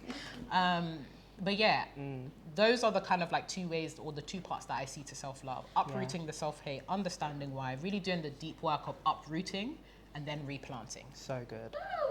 I end there. Oh, can we all just I mean, I really just hope it makes sense why I don't shut up about them. I really hope you all understand like why I'm always shouting about them on Instagram all the time, just because I just think that they're so good, they're so powerful, so insightful and practical and actually like realistic. It's not that crazy advice you get online that's like wake up at 5 a.m. every single day, do 20 minutes of yoga, and you're like, nobody does this. This is genuinely practical, attainable, achievable stuff that you live through, and I just hope that I can't wait till the world I'm so happy. Guys, thank you so much. Thank you for having us. I really, really appreciate you guys. Yeah, let's give them another clap. Thank you so much. Okay, so next up, I'm going to be having a talk all about dealing with failure. I know we kind of touched on it here, but we're going to have like a very, very personal story from one of our new doctors in town, Dr. Nella Grace. Very, very proud of her. She's now a new doctor in town and she's qualified, but there was a journey to get there. There was an ins and outs, and there was a moment she really thought she was going to give up, and she talks about it so openly on her channel, and I just thought it'd be amazing for her to come on and just chit chat. She's coming on solo, so we need to give her real love here. And yeah, let's just go into the next talk. We'll be back in 2 minutes. We're going to go back on the blank screen, give us 2 minutes, and we'll be back. So thank you guys, and see you in a sec. That was so good. Okay, so we have Dr. Nella Grace here with us today. She is recently qualified as a doctor. I don't know what specific division, you're a medical doctor. Yeah. And this journey has been a journey and a half, okay? And we've watched it online, which has been a phenomenal thing to witness, a young black woman in a field that we need more of you in. So that's like, thank you for, dedicating yourself to that cause, because that's amazing.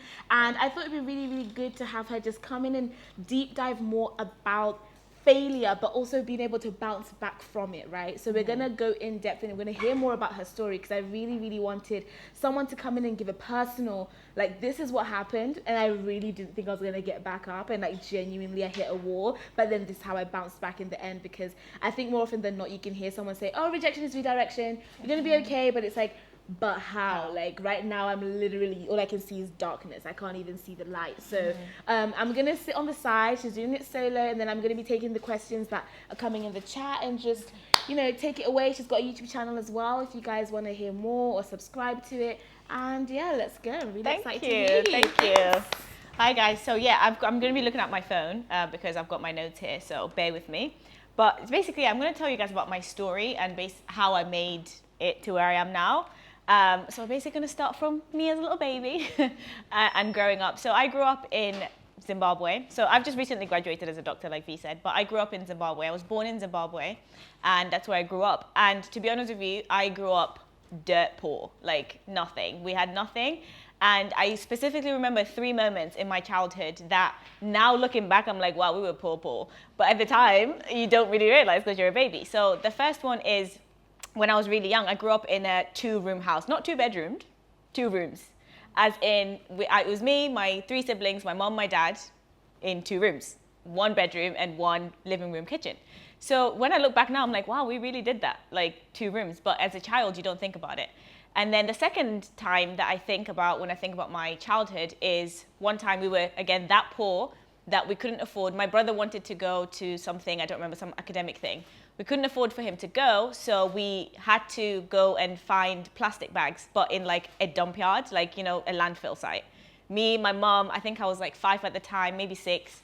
My little brother was like 4, so imagine my mom's carrying my brother with me at a landfill site. And when I say landfill site, it sounds cute in English, but in Shona, if I was to say it in my language, it's not cute.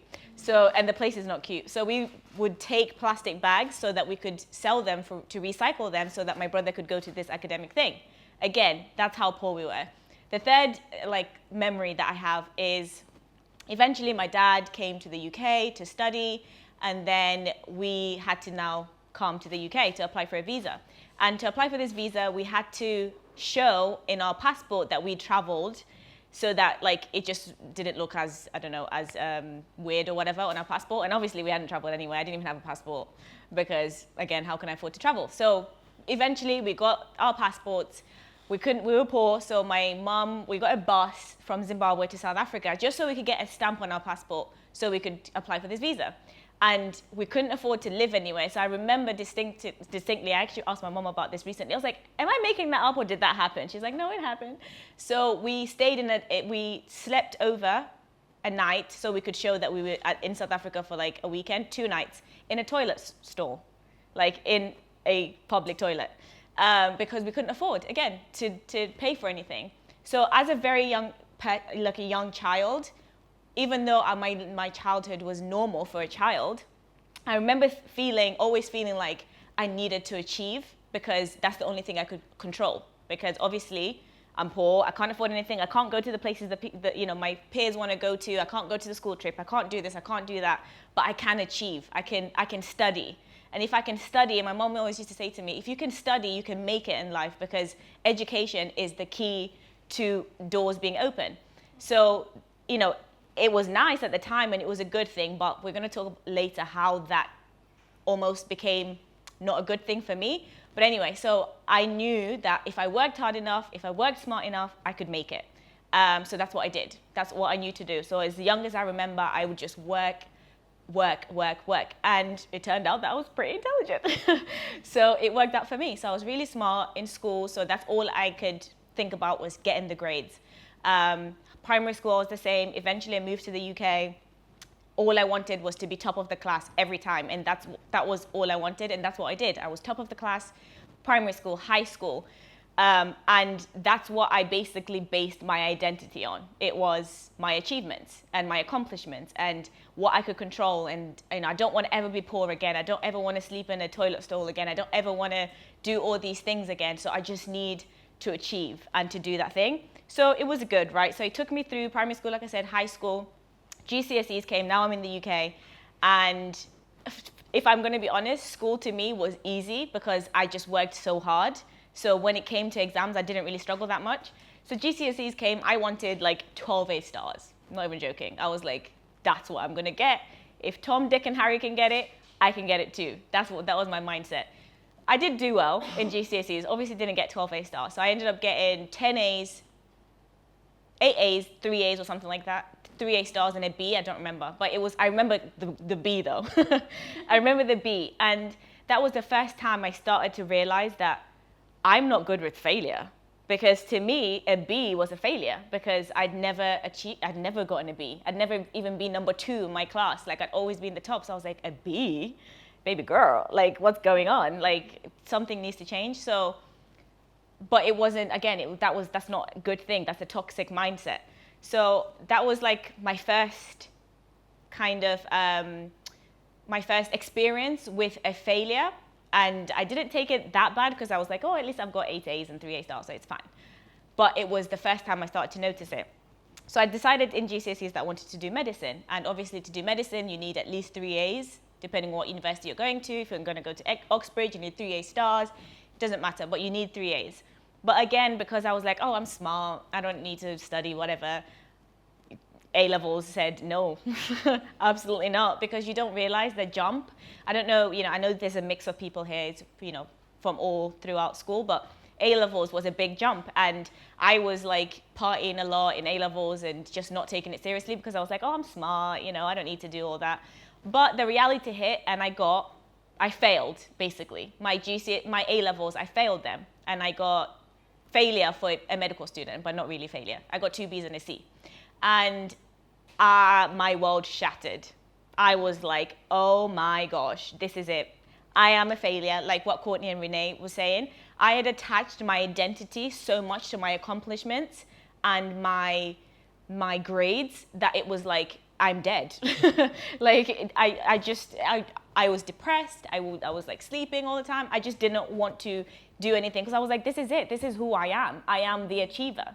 I am the grades girl. Like, what is this? And we find that in life, a lot of times, whether it's in families, you have, the rebel, you have the joker and the class clown, and then you have the academic person, the grade person. And most of us in this room, or even if you're on this, you're probably that person.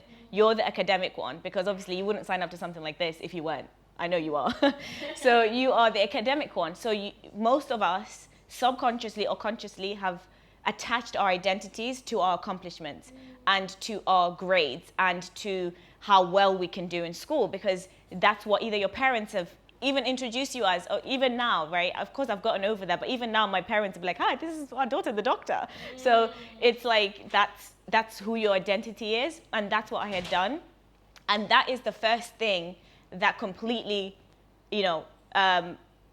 doesn't help you to deal with failure when you attach your identity to your accomplishments. So that's the first thing I wanted us to kind of talk about. Obviously, for me, it comes from my own childhood trauma and stuff like that. For most of you, it probably does in some way or another, whether or not that's the one thing you were good at, you were always praised for. So you were like, okay, this feels good. So I'm going to be the smart one. And maybe you've never even experienced failure up until this point. So like someone asked earlier on, like the fear of, what if I go and study that thing and I don't like it, or I'm not good at it? That is a fear of failure. And the reason why we don't try things is because, again, we are so scared to fail. And I just want to encourage you to detach your identity from failure, detach your identity from your accomplishments, because you are not your accomplishments. You're not your grades. You're not you're not that. You're not whatever you've achieved and all of these things. You are just you. You have intrinsic value just by being born. Your worth and your value as a person does not come from what you do or what you accomplish. You just have to understand that you are worth being here just because you are you. So what happened to me is, like I said, in A-levels, I just felt worthless because I was like, that was my worth. It was my achievement. So I had to kind of like pivot. I had to learn to pivot because it didn't serve me to feel that way, to think that way. So, I'm a Christian, so my identity, I had to like go through all of that. I then decided, to base my identity and my worth in, my belief in God and all these things. But even if you're not, like, really think about it of who you are. And I want us to kind of do an exercise. You can comment in the chat, but you don't have to. You can just do this exercise when you're outside. And this actually is something that I saw Dr. Amina, who spoke first earlier on, post a while ago. And it was the idea of learn to introduce yourself. If you can actually comment it in the chat or think about it. Learn to introduce yourself without saying what you do and what you study. So, hi, my name is Nella. Instead of saying, hi, my name is Nella, I'm a doctor and I studied medicine, which is what most of us do. When we introduce ourselves, we say what we do and what we study if we're not working. So learn to introduce yourself without those things. What would you say you are? I'm just going to give you a moment of silence. Who are you outside of your achievement and your study? So, if I was to say V, come on, I'm going to put you on the spot. Please introduce yourself. Okay, then. Without saying what you do and what you studied. Okay, so my name is V. I really, really love to read. Is that acceptable? Yeah, I really, really love to read and understand other people's perspectives and cultures and visions of the world. So I think that reading is the best way to get a tour around the globe. So I could talk about books all day long. Amazing. Something I really love. No, that's really good. See, what's amazing about that is now I know more about you than what you do, and we can actually have a conversation about that. And what's great about that is you just said something that you love, but also love about yourself. Yeah, so it makes you think about yourself outside of your achievements, right? Okay. I like that. I always think that's really, really important. Even when I'm with friends or meeting new people, and I like when it's towards the end they're like, wait, what do you do? And you do one, you're like, oh yeah, by the way, someone else mentioned that, oh yeah, but the conversations lasted an hour, then you're like, oh yeah, I do YouTube and blah, blah, blah. They're like, oh, I didn't even know. It's exactly. Good. It's not it's not the most important thing. Obviously, in this setting right now, it's important because I need to know that these people are qualified, you know. But in general, like if you're meeting people for the first time, imagine I didn't introduce any of you and you're thinking, what are they talking about? But yeah, that was a really nice exercise. Exactly. Yeah. Thank you. So yeah, if you guys can chat, comment in the chats and stuff. But if you want to, I keep saying chats. What is chats? It's in the chat. So yeah, learn to do that. Learn to fight to define yourself outside of your achievements, because when you are, like Courtney mentioned it earlier, when you're a high functioning student, we just go all the time, and that's what we become when we base ourselves. So that's something that I wanted us to think about, and I just had this thing here that says the reason why most people cannot deal with failure is because consciously or subconsciously they've based their entire identity and value on their accomplishments. So it's just that whole idea. So eventually, moving on with my story, I learned that, okay, that's not my identity. So I went through a whole phase of understanding, okay, who am I outside of this? And if I never become a doctor, because this is what I had put myself, if I never become a doctor, am I still worthy of, am I still, do I still have value? And obviously I do as a person, because I am not my achievements, I keep saying. So eventually I decided to go do biomedical sciences. And this is the whole idea of rejection is redirection, because failing was the best thing that ever happened to me. Like I would not be here sat in this seat if I had not failed my A-levels. Because what happened is, because I failed my A-levels, I went to do biomedical sciences. And it was in my biomedical sciences degree that I decided to start my YouTube channel, because I was like, okay, I'm gonna do my postgrad in medicine after, and I'm going to kind of like document my journey there. So I would have probably never started my YouTube channel if I'd just gone straight to medical school, because one, I would have been young, and at the time there wasn't that many like study tubers in general, but definitely not medical students, not a lot anyway that I knew of. So it wouldn't have even gone into my mind to start like straight from medical school. I would have just thought, it's all about studying and blah, blah, blah, blah, but obviously it's not. So I went into biomedical sciences, and actually the summer before I went into biomedical sciences, because I didn't have any plans, because I ended up going through clearing, I decided to go to this a retreat. It was like a Bible school thing I went to over the summer, and I actually met my husband there. So if I had, I am married, I don't have a ring, but I am. So if I had never failed, I would have never went to this summer school, because I would have been like, yeah, medicine, and I would have never met him, and therefore I would have never been married and all this stuff. So rejection is redirection. Like that failure was the best thing that ever happened to me. So I ended up going to biomedical sciences. And then after biomed, I got into medical school. I decided to study abroad in medical school. And again, that was a whole 6 years of my life that I spent in Lithuania. It was amazing. And my life completely shifted. Like it went this way when it could have went that way. Obviously, I don't know what this path could have taken me. But even if I was to go back now to change it, I wouldn't change it. I would still do this, because even by the time I got to medical school for me was a breeze. Only because I'd already done biomed. So I basically already done the first 3 years of medical school because of my course. So I was more mature. I found it very easy to study in medicine. I knew myself. I knew how to manage my time because I'd already done another degree. Not saying that people who went to medical school straight away have a disadvantage. They don't, because some people just have their ish together and that's okay. But for me, that rejection was the best redirection I could have ever asked for, because it completely took my life to where it is now. And sometimes it can seem like what Vee was saying, sometimes it can seem like, when you watch study tubers or when you watch any influencers, their life is perfect and all these things, but it's not. And you just have to learn to be okay with failure. There's that quote that says, fail often, fail fast, and then learn from your mistakes. And then that way you actually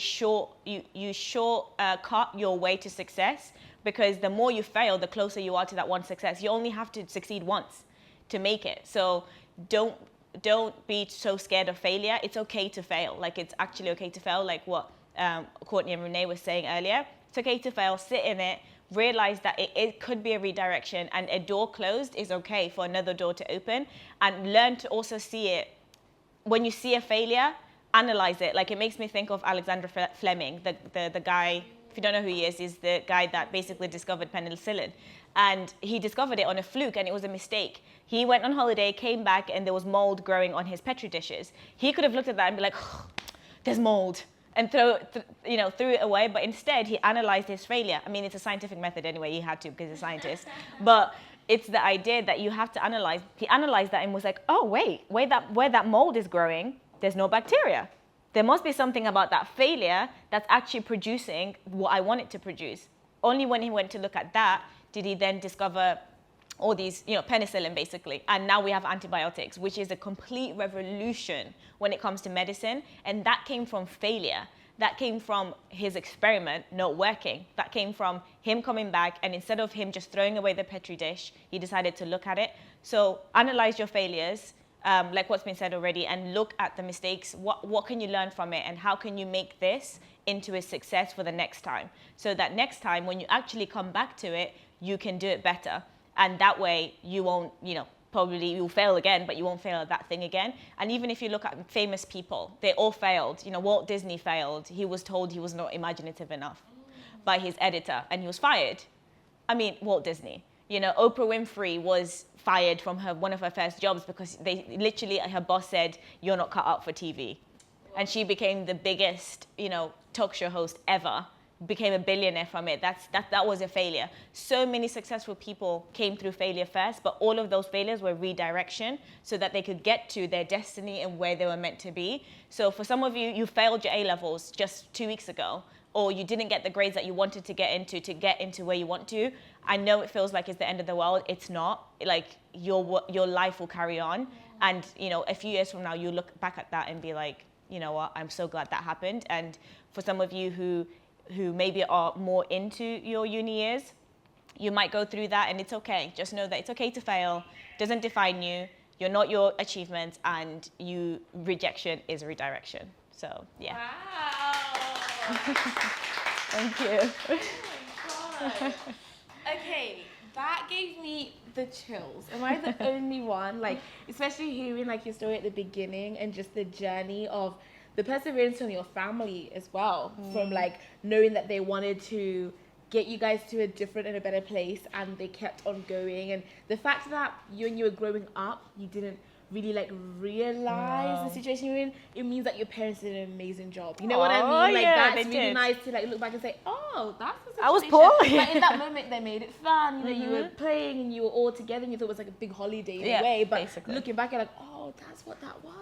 I think that's really, really a testament to your parents. So congratulations to them. And in that exercise that you asked everyone to do, people were sending in. And Did they send in? Yeah, they were all like, hi, I'm this person, I do this, just in a nice way, introducing themselves outside of their achievements, and that was really, really nice. Thank you. So I really appreciate your talk, and obviously, once again, any questions that you guys have, I want you to go and find these guys on their social medias, because they really are great. And I love the fact that, as a group in this room, where we're taking that social media, which could be used as negative, but we're using it for good influence, we're using it for good purpose, we are showcasing and helping other people. So it's really, really important that you connect to these guys on their socials, and then if you've got further questions, you can, maybe they've already answered it in different videos. That's why I'm directing you there, because most of the stuff you're asking, they have and will have covered it before. So that was that, and I really loved it. Thank you so guys. Much. You're welcome. For the next talk, we're going a little bit rogue here, we're stepping into a different dimension. We're going to start off with a video from Justin, because he can't be with us today. He's at a wedding, and so he sent in a video that he made earlier. Here's something I made earlier. I feel like blue pizza right now. So we're going to watch that. I don't know how it's going to work, but we have a tech genius with us today at Fash Productions. Check them out if you're doing, photography, videography, But he's going to connect us to the video. Then the person talking with someone in the video, Deborah, she's tuning in from America, actually. So she's going to be coming into the Zoom on the States. So we're everywhere. We're here, we're online, we're everywhere. So we're going to take a 2-minute break just to set those bits up. But we're going into our mental health talk, the it's okay not to be okay talk, because this is all great advice, how to study, how to do this, how to set boundaries. But if you're not okay and up here is not going well, all of that means nothing, because if you're not feeling 100%, you cannot give 100%, right? All of that advice just goes to nothing if you can't even get out of bed and if you're not feeling good. So we embrace not being okay here, and we're going to give you the practical steps on what to do if you get to uni and you hit a wall and you're like, I don't want to be here anymore because I just don't feel good. So we have Justin and Deborah touching on mental health. It's okay not to be okay, and yeah, we'll see you guys in 2 minutes max, and then we'll be back to the show. So thank you so much again, Nella. Appreciate it. And see you guys in a second.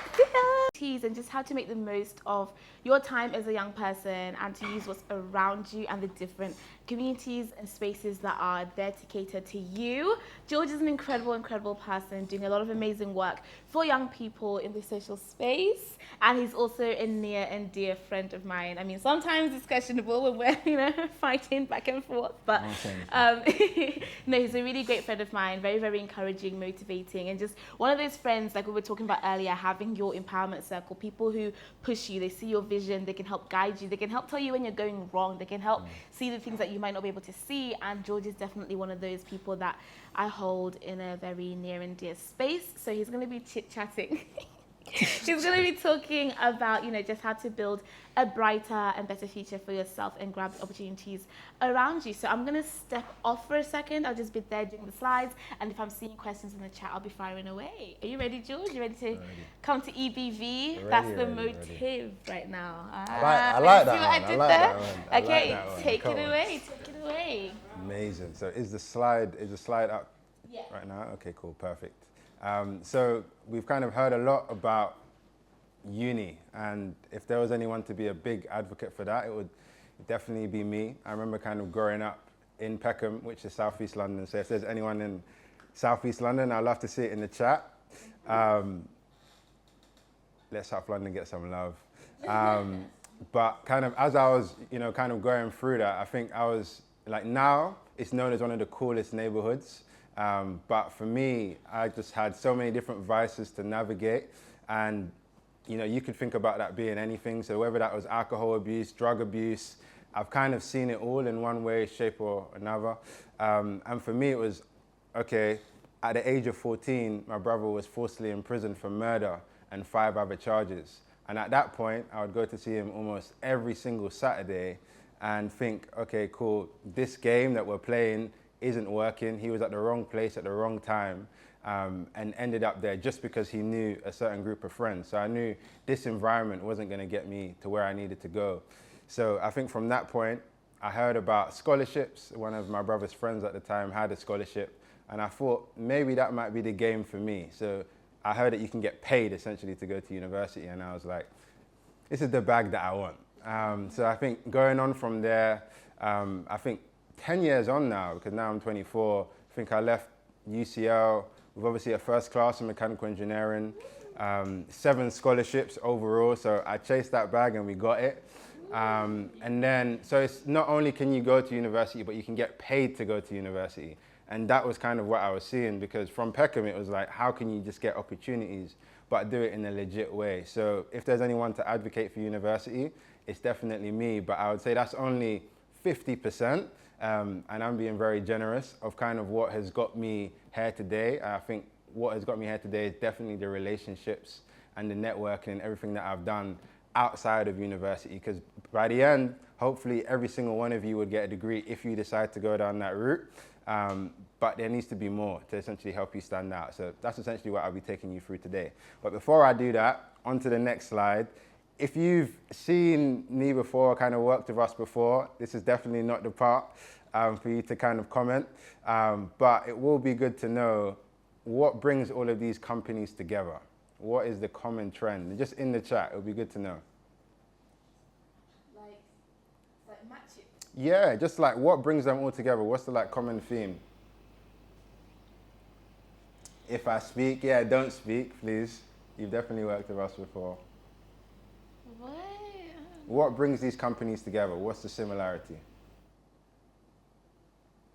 Money and investments. Yeah, there's a bit of that in there. All of them would have some of that. Anything else? Networking. Okay, the clue is right there in front of you. It's in the middle. Influence. Top brands, yeah, some of them. Oh, who's that over there? Who's that over there? They said you've worked at all of them. All right, cool. So that person is, so yeah, I have. So thanks for that. I'm actually going to give you a prize. If you're in London, you can get a dinner together. If not, I'll give you something else. Just for taking the initiative and doing that. But I think all of these organizations on there, in terms of the team, we've worked at all of them across Motives. And in order to get all of these opportunities, it's really been mostly through relationships. I haven't done too many application forms, if I'm being very honest with you. So it's often been the people that I've met along the journey. So that's essentially what I'm going to be speaking to you about, how to get opportunities without having to do all these different application forms, and that is just a formality. So on to the next slide. So what is networking? So a lot of people hear the word, some people like it, some people don't, but what is networking? It would be good to know in the chat. How do you feel about networking, I guess is the question. I like it. You like it, cool. Fairs? It's a chance to meet people, you know? I agree. So it's definitely a chance to meet people, connecting with people, yeah. Building connections, making friends, meeting people. I agree with all of them. How I would often describe it is building meaningful relationships. So often you might just have a chance where you're speaking about football or whatnot. You can class that as networking, but generally speaking, you're not building anything meaningful at that point. So it's like, how can you go beyond just speaking about sport, just speaking about your nails, just speaking about your hair, or whatever it is that you speak about when you meet someone else. So a lot of people see networking as very transactional, and I get that. And that's why today I'm not really going to use the networking term as such. I'm going to speak more about building relationships, because we're human, and we all kind of like to interact with each other, and we need each other. So it's just about relationships. So on to the next slide. In terms of the approach that we take at Motives, in terms of before you go into anything, what do you actually want? I think it's important to understand that. Thanks, Siri. I think it's super important to understand that. So we kind of have 3 steps. The first is starting with the end in mind. So it's often just thinking about what do you actually want? Because a lot of people are just running around aimlessly, not too sure what they actually want from life, their career. And I think this is a progressive thing. You're not going to know like at age 14, at age 16 or 17 straight away off the bat. It's going to take some time and just some different experiences. But first of all, just think about what you want. So for me, it was like post-uni, I wanted to build things, potentially Formula One. That was kind of what was in my mind, right? And then the second thing you have to do is, we kind of say, specify your lack. So that's saying, what do you currently have now? What don't you have? And what do you need? So I knew by that time I had done my GCSEs, I've got that. I used to fix bikes in kind of Peckham, so I've got that. So I've got some experiences, not everything that I need. I know I needed experience in motorsports and so forth. So it was like, okay, cool. The third step is specify the next steps that you need to take in order to kind of close that gap. And I realized that one of the activities that I could take part in, for example, was Formula Student, where we could essentially design, test and build a car to race against other universities whilst I was at uni. So this is outside of my course entirely, just something in my spare time. And that's essentially one of the steps, but there were so many other steps. I knew I wanted to explore tech and everything else, but these are the 3 things that we always recommend doing before you go out and start building relationships. So if you go on to the next one, I think in terms of the 4 main lessons that I've learned whilst building relationships, I think the first one is all around building relationships without an expectation of them to reciprocate. So a lot of people only want to give when they know they're going to get something back. It's very dangerous. For me, I just try and think, okay, cool, what am I good at? How can I be a person of value? And then accordingly, try and see what can I give. So it might be you're a great writer. Okay, cool. Put things out there. I remember someone, for example, realized that they were a great writer, wanted a job, and decided to make a Wikipedia page for that person because they didn't have one before. So it's like, understand your skill and thinking about how you can give, and there's always something there. So I would say start with that. Then the second thing is invest deeply in those kind of close relationships that you have whilst expanding your network. So a lot of people may know about LinkedIn, for example, which is a great tool, and I think you should definitely use it to build relationships. the challenge is a lot of people would just connect. They don't even write a note. They don't do anything. They just want to connect to different people. And I think you can do that, but the challenge is you're trying to kind of build your curiosity about that person. So you're trying to be curious and get to know that person. So it's worth doing a little bit of research and showing them that you actually care about what they do, and then kind of building on from there. But at the same time, not just adding people and getting all the, like before lockdown, you could just get all the cards from all the different events. It's not really doing too much for you in the long run. Because one thing I didn't say before in terms of networking and everything, I was once told that if you can't get a job within 4 weeks, you don't have a strong network. It's as simple as that. If you can't get a job within 4 weeks, you don't have a strong network. Then it kind of made me think, so how many people actually trust me to give me a job in 4 weeks? And who do I know that can actually give me this opportunity? But I also heard that you're one connection away from that person that can give you your next big opportunity. So for me, that was super empowering, because it's like, I don't have to meet everyone in the world, but I just have to meet a few different people, and hopefully someone will give me that opportunity, and that will be a stepping stone and a staircase to where I eventually want to be. So I think that's the second one, really try and build those relationships. The third one is your friends are your kind of network, and your network are your friends. So that's why I'm here today on this, a friend with V. So it's like really try and have that circle around you of people that you trust, you believe in, that inspire you in one way, because that is literally your network, and those are the people that you will call on when you kind of need help. So I would think that's super important. And the fourth one is really sharing your personal wins and losses. There's no way to kind of keep these relationships if you don't essentially update people. People care about you. They want to know what you're up to. They want to know what you're doing well, what you're not doing so well. So I think it's just super important to share those updates. LinkedIn is a great way for that. A lot of people don't like doing it, and they're very uncomfortable, which I understand, because it feels like I'm just talking about all my achievements, so all of it. But I think forget all of that. It's more just trying to update people on where you're at. That's why I say share your wins and your losses. Like, for example, we recently just had a race. We didn't become first. I could have easily just not posted and been like, we didn't come first. I'll wait until we get the trophy and then I'll post. I just told people I'm gutted, I'm annoyed, but I looked at the bigger picture, like, I'm here in Greenland. Who gets this great opportunity? Let's go on to the next race. So it's like just sharing that journey, and then people will essentially be attracted to that. So I would say those are my 4 main kind of lessons in terms of building relationships. But now I want to give you kind of tools to actually do it. So on the next slide, I'll tell you a little bit more. So I see there being 2 different types of relationships whilst you're at uni. The first one is horizontal relationships. So these are your friends, essentially. These are people that can be your partners when you're running a project in a society or whatever. These could be your empowerment circle, kind of as V likes to say. I don't call it an empowerment circle. We kind of have an accountability group, but I'll stay on brand. So literally, so it's all about how can you essentially meet other people on the journey to support each other to essentially get that desired goal. For me, essentially, I wanted a first class by the time I finished. So it was like, I didn't really like all of uni, if I'm being honest. I probably like 50% of the course. So it's like that other 50%, if I'm being honest, I didn't want to do it. So I needed someone to essentially hold me accountable to say that, okay, cool, we both don't really like studying this thing. So he was kind of doing a medical degree. His name's James, who you may have heard about.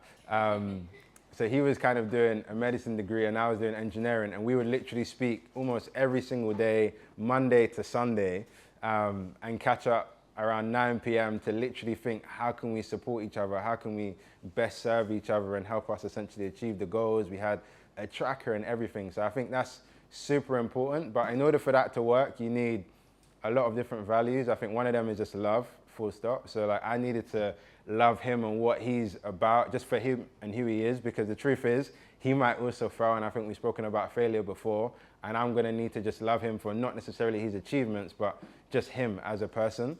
So I think that was super important. I think you need a little bit of grace as well, because they're not going to be perfect. They're going to get things wrong a lot, if I'm being honest, and so did I. So you're going to need a lot of that, and you're going to need someone that likes structure. So I like structure a lot. So it was super useful to have a tracker to track how we're kind of progressing. And I think we did that in final year from March or so. And that was really the turning point for me. And I don't think I would have been able to get the grades without him and the other accountability partner who I was with called Alvin. So that was like a great group, and we still have that group up until today. So I think it's been a year and 6 months or something like that. So absolutely phenomenal. So those relationships are as important as the vertical relationships, which is what I'll touch on next.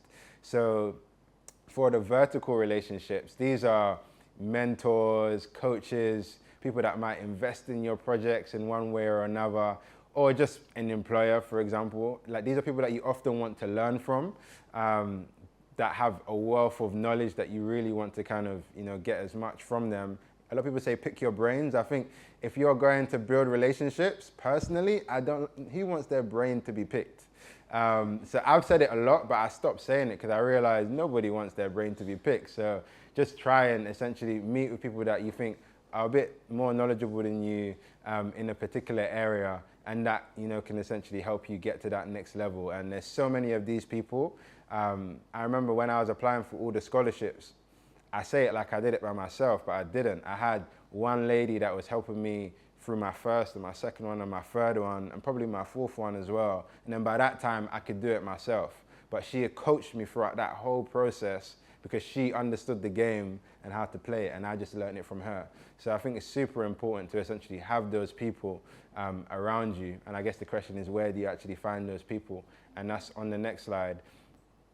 So in terms of how to actually build relationships, there's a lot of different ways. I think right here, you're at the EBV 2021 event, so you're in the right place. There's a lot of people in the chat that you can resonate with. You've probably said a similar thing. You feel their energy, you like their vibe, you like the kind of music that they listen to. Connect based upon that. And there's so many events in and around the UK, around the world, that you can now kind of tune into. So I would say events has been the big thing. In terms of building a whole motives team, and we have a team of 6, I probably met around 2 of them or so through events, and we kind of just kept in touch. And you have to be intentional. And that's what I was kind of saying about meaningful relationships, but you have to be super intentional about keeping them. The second one is around social networks. So I think you've got LinkedIn, as I mentioned before. Connect with people. You might just say, okay, cool, I'm going to connect with 1 new person a day. That's super intentional. And for every single person, I'm going to send a note alongside that to basically tell them why I'm connecting with them. Because you saw an article that they were in that you were super interested by, or you saw a post that they recently made. Make that known. I think that's super important. Those are the formal pathways. And then you've got the informal pathways, which is essentially Instagram and Twitter. And I think those platforms are absolutely amazing, and I would recommend them fully for every single person kind of on the journey to help them essentially navigate where they're going. Because you can literally send me a DM, and 9 times out of 10, I will answer if you keep pestering me, because you just need to follow up. And I think it's even part of it, because there's so many different things that people are doing that it's just important to just keep on being persistent.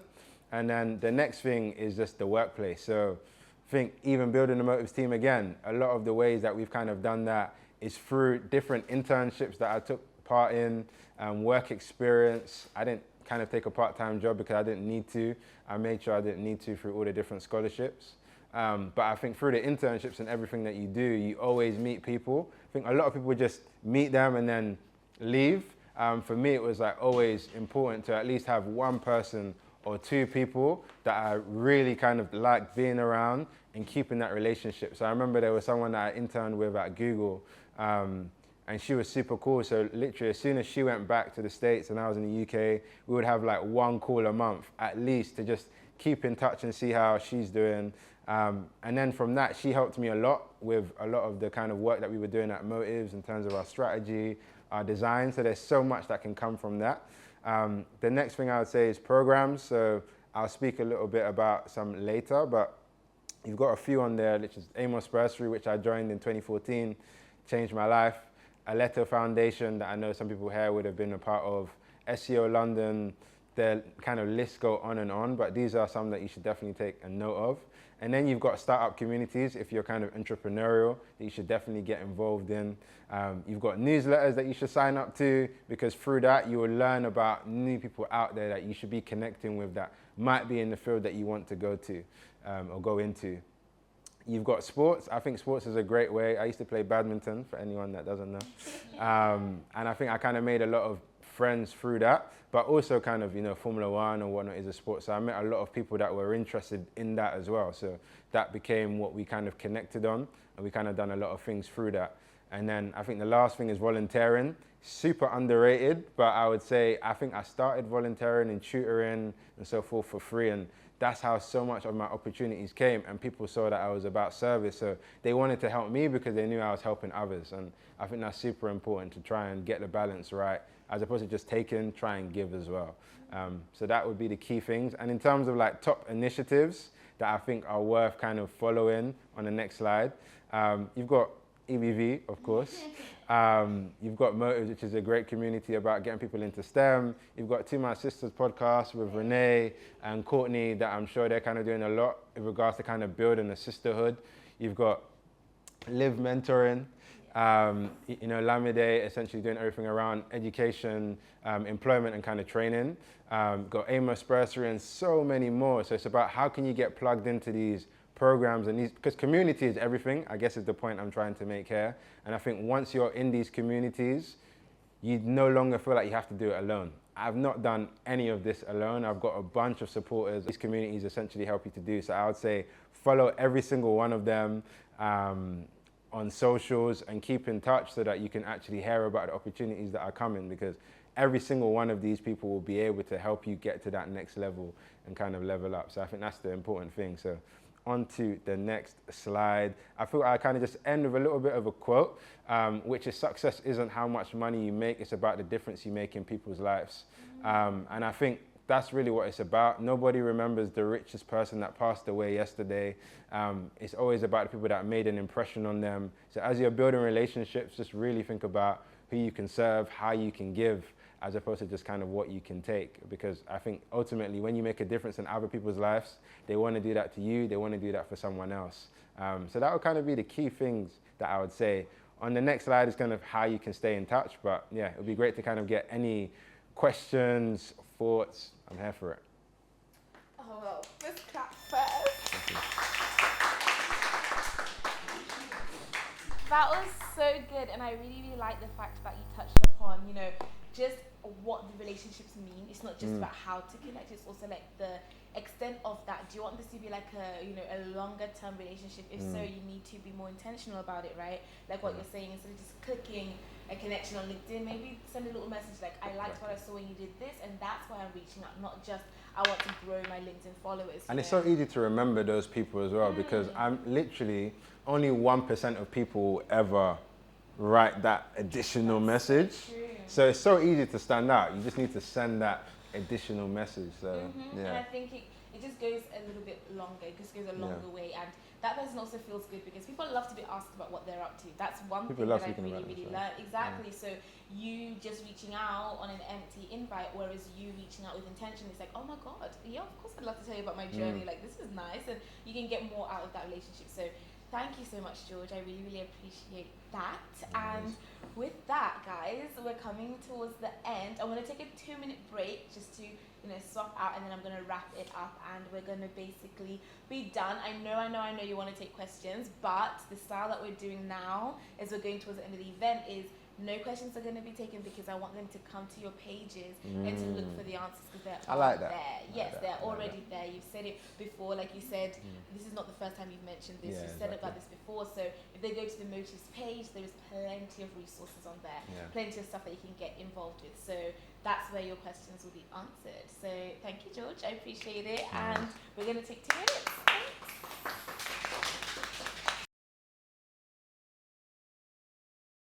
Thanks. much. And just remember, like, this life is yours. Like, you are in charge here. You deserve nothing but the best. You are definitely worthy 100%. And you're a beautiful person. Like, you're kind, you do well to others, and you deserve to be happy. So when someone tells you no, you need to really ask them, but why not? Like, why not me? How come other people can but not me? You deserve it. So go for your dreams. Like, go for the things that keep you awake at night. Do what you're passionate about. Go on the pursuit of happiness, because you just deserve it. And remember, you have one life to live as well. So if you don't do it the way you want to do it now, there's no redo, you know? So you really need to go for it, and you've got this. Don't feel embarrassed about, you know, caring. Don't feel embarrassed about having dreams that are bigger than the area that you're in, because the things you want exist and they're there for the taking, and you should go and do that. So without further ado, I want to thank my beautiful family who are always supportive to me,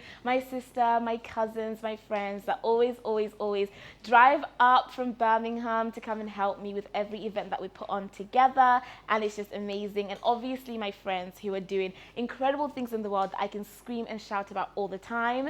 So thank you for always giving me something to talk about, and obviously to you guys at home for taking ownership of your lives and being here today. It's Saturday, you could be anywhere else doing anything else, but you've decided to come here, take notes and invest in building yourselves and building your futures. And I saw the group chat, you've already made some kind of chat somewhere on Instagram, and you've connected and sent to other Instagrams, and I was so happy to see that, because it means you care and you want to see this go beyond just today. So thank you so much. I love you guys dearly, you know this. I can't stop talking about EBV, and I can't wait to see this go global. I want to tour around the world with the ambassadors and the speakers, and I just want this to be a massive movement. So thank you for being here. So until next year, and with that, goodbye. And these are my beautiful speakers, a little round of applause for them. Thank you guys, and we love you dearly, and we're gonna see you next time. So bye. I love you, and Bye. you know, catch you on the flip side. And that's a wrap.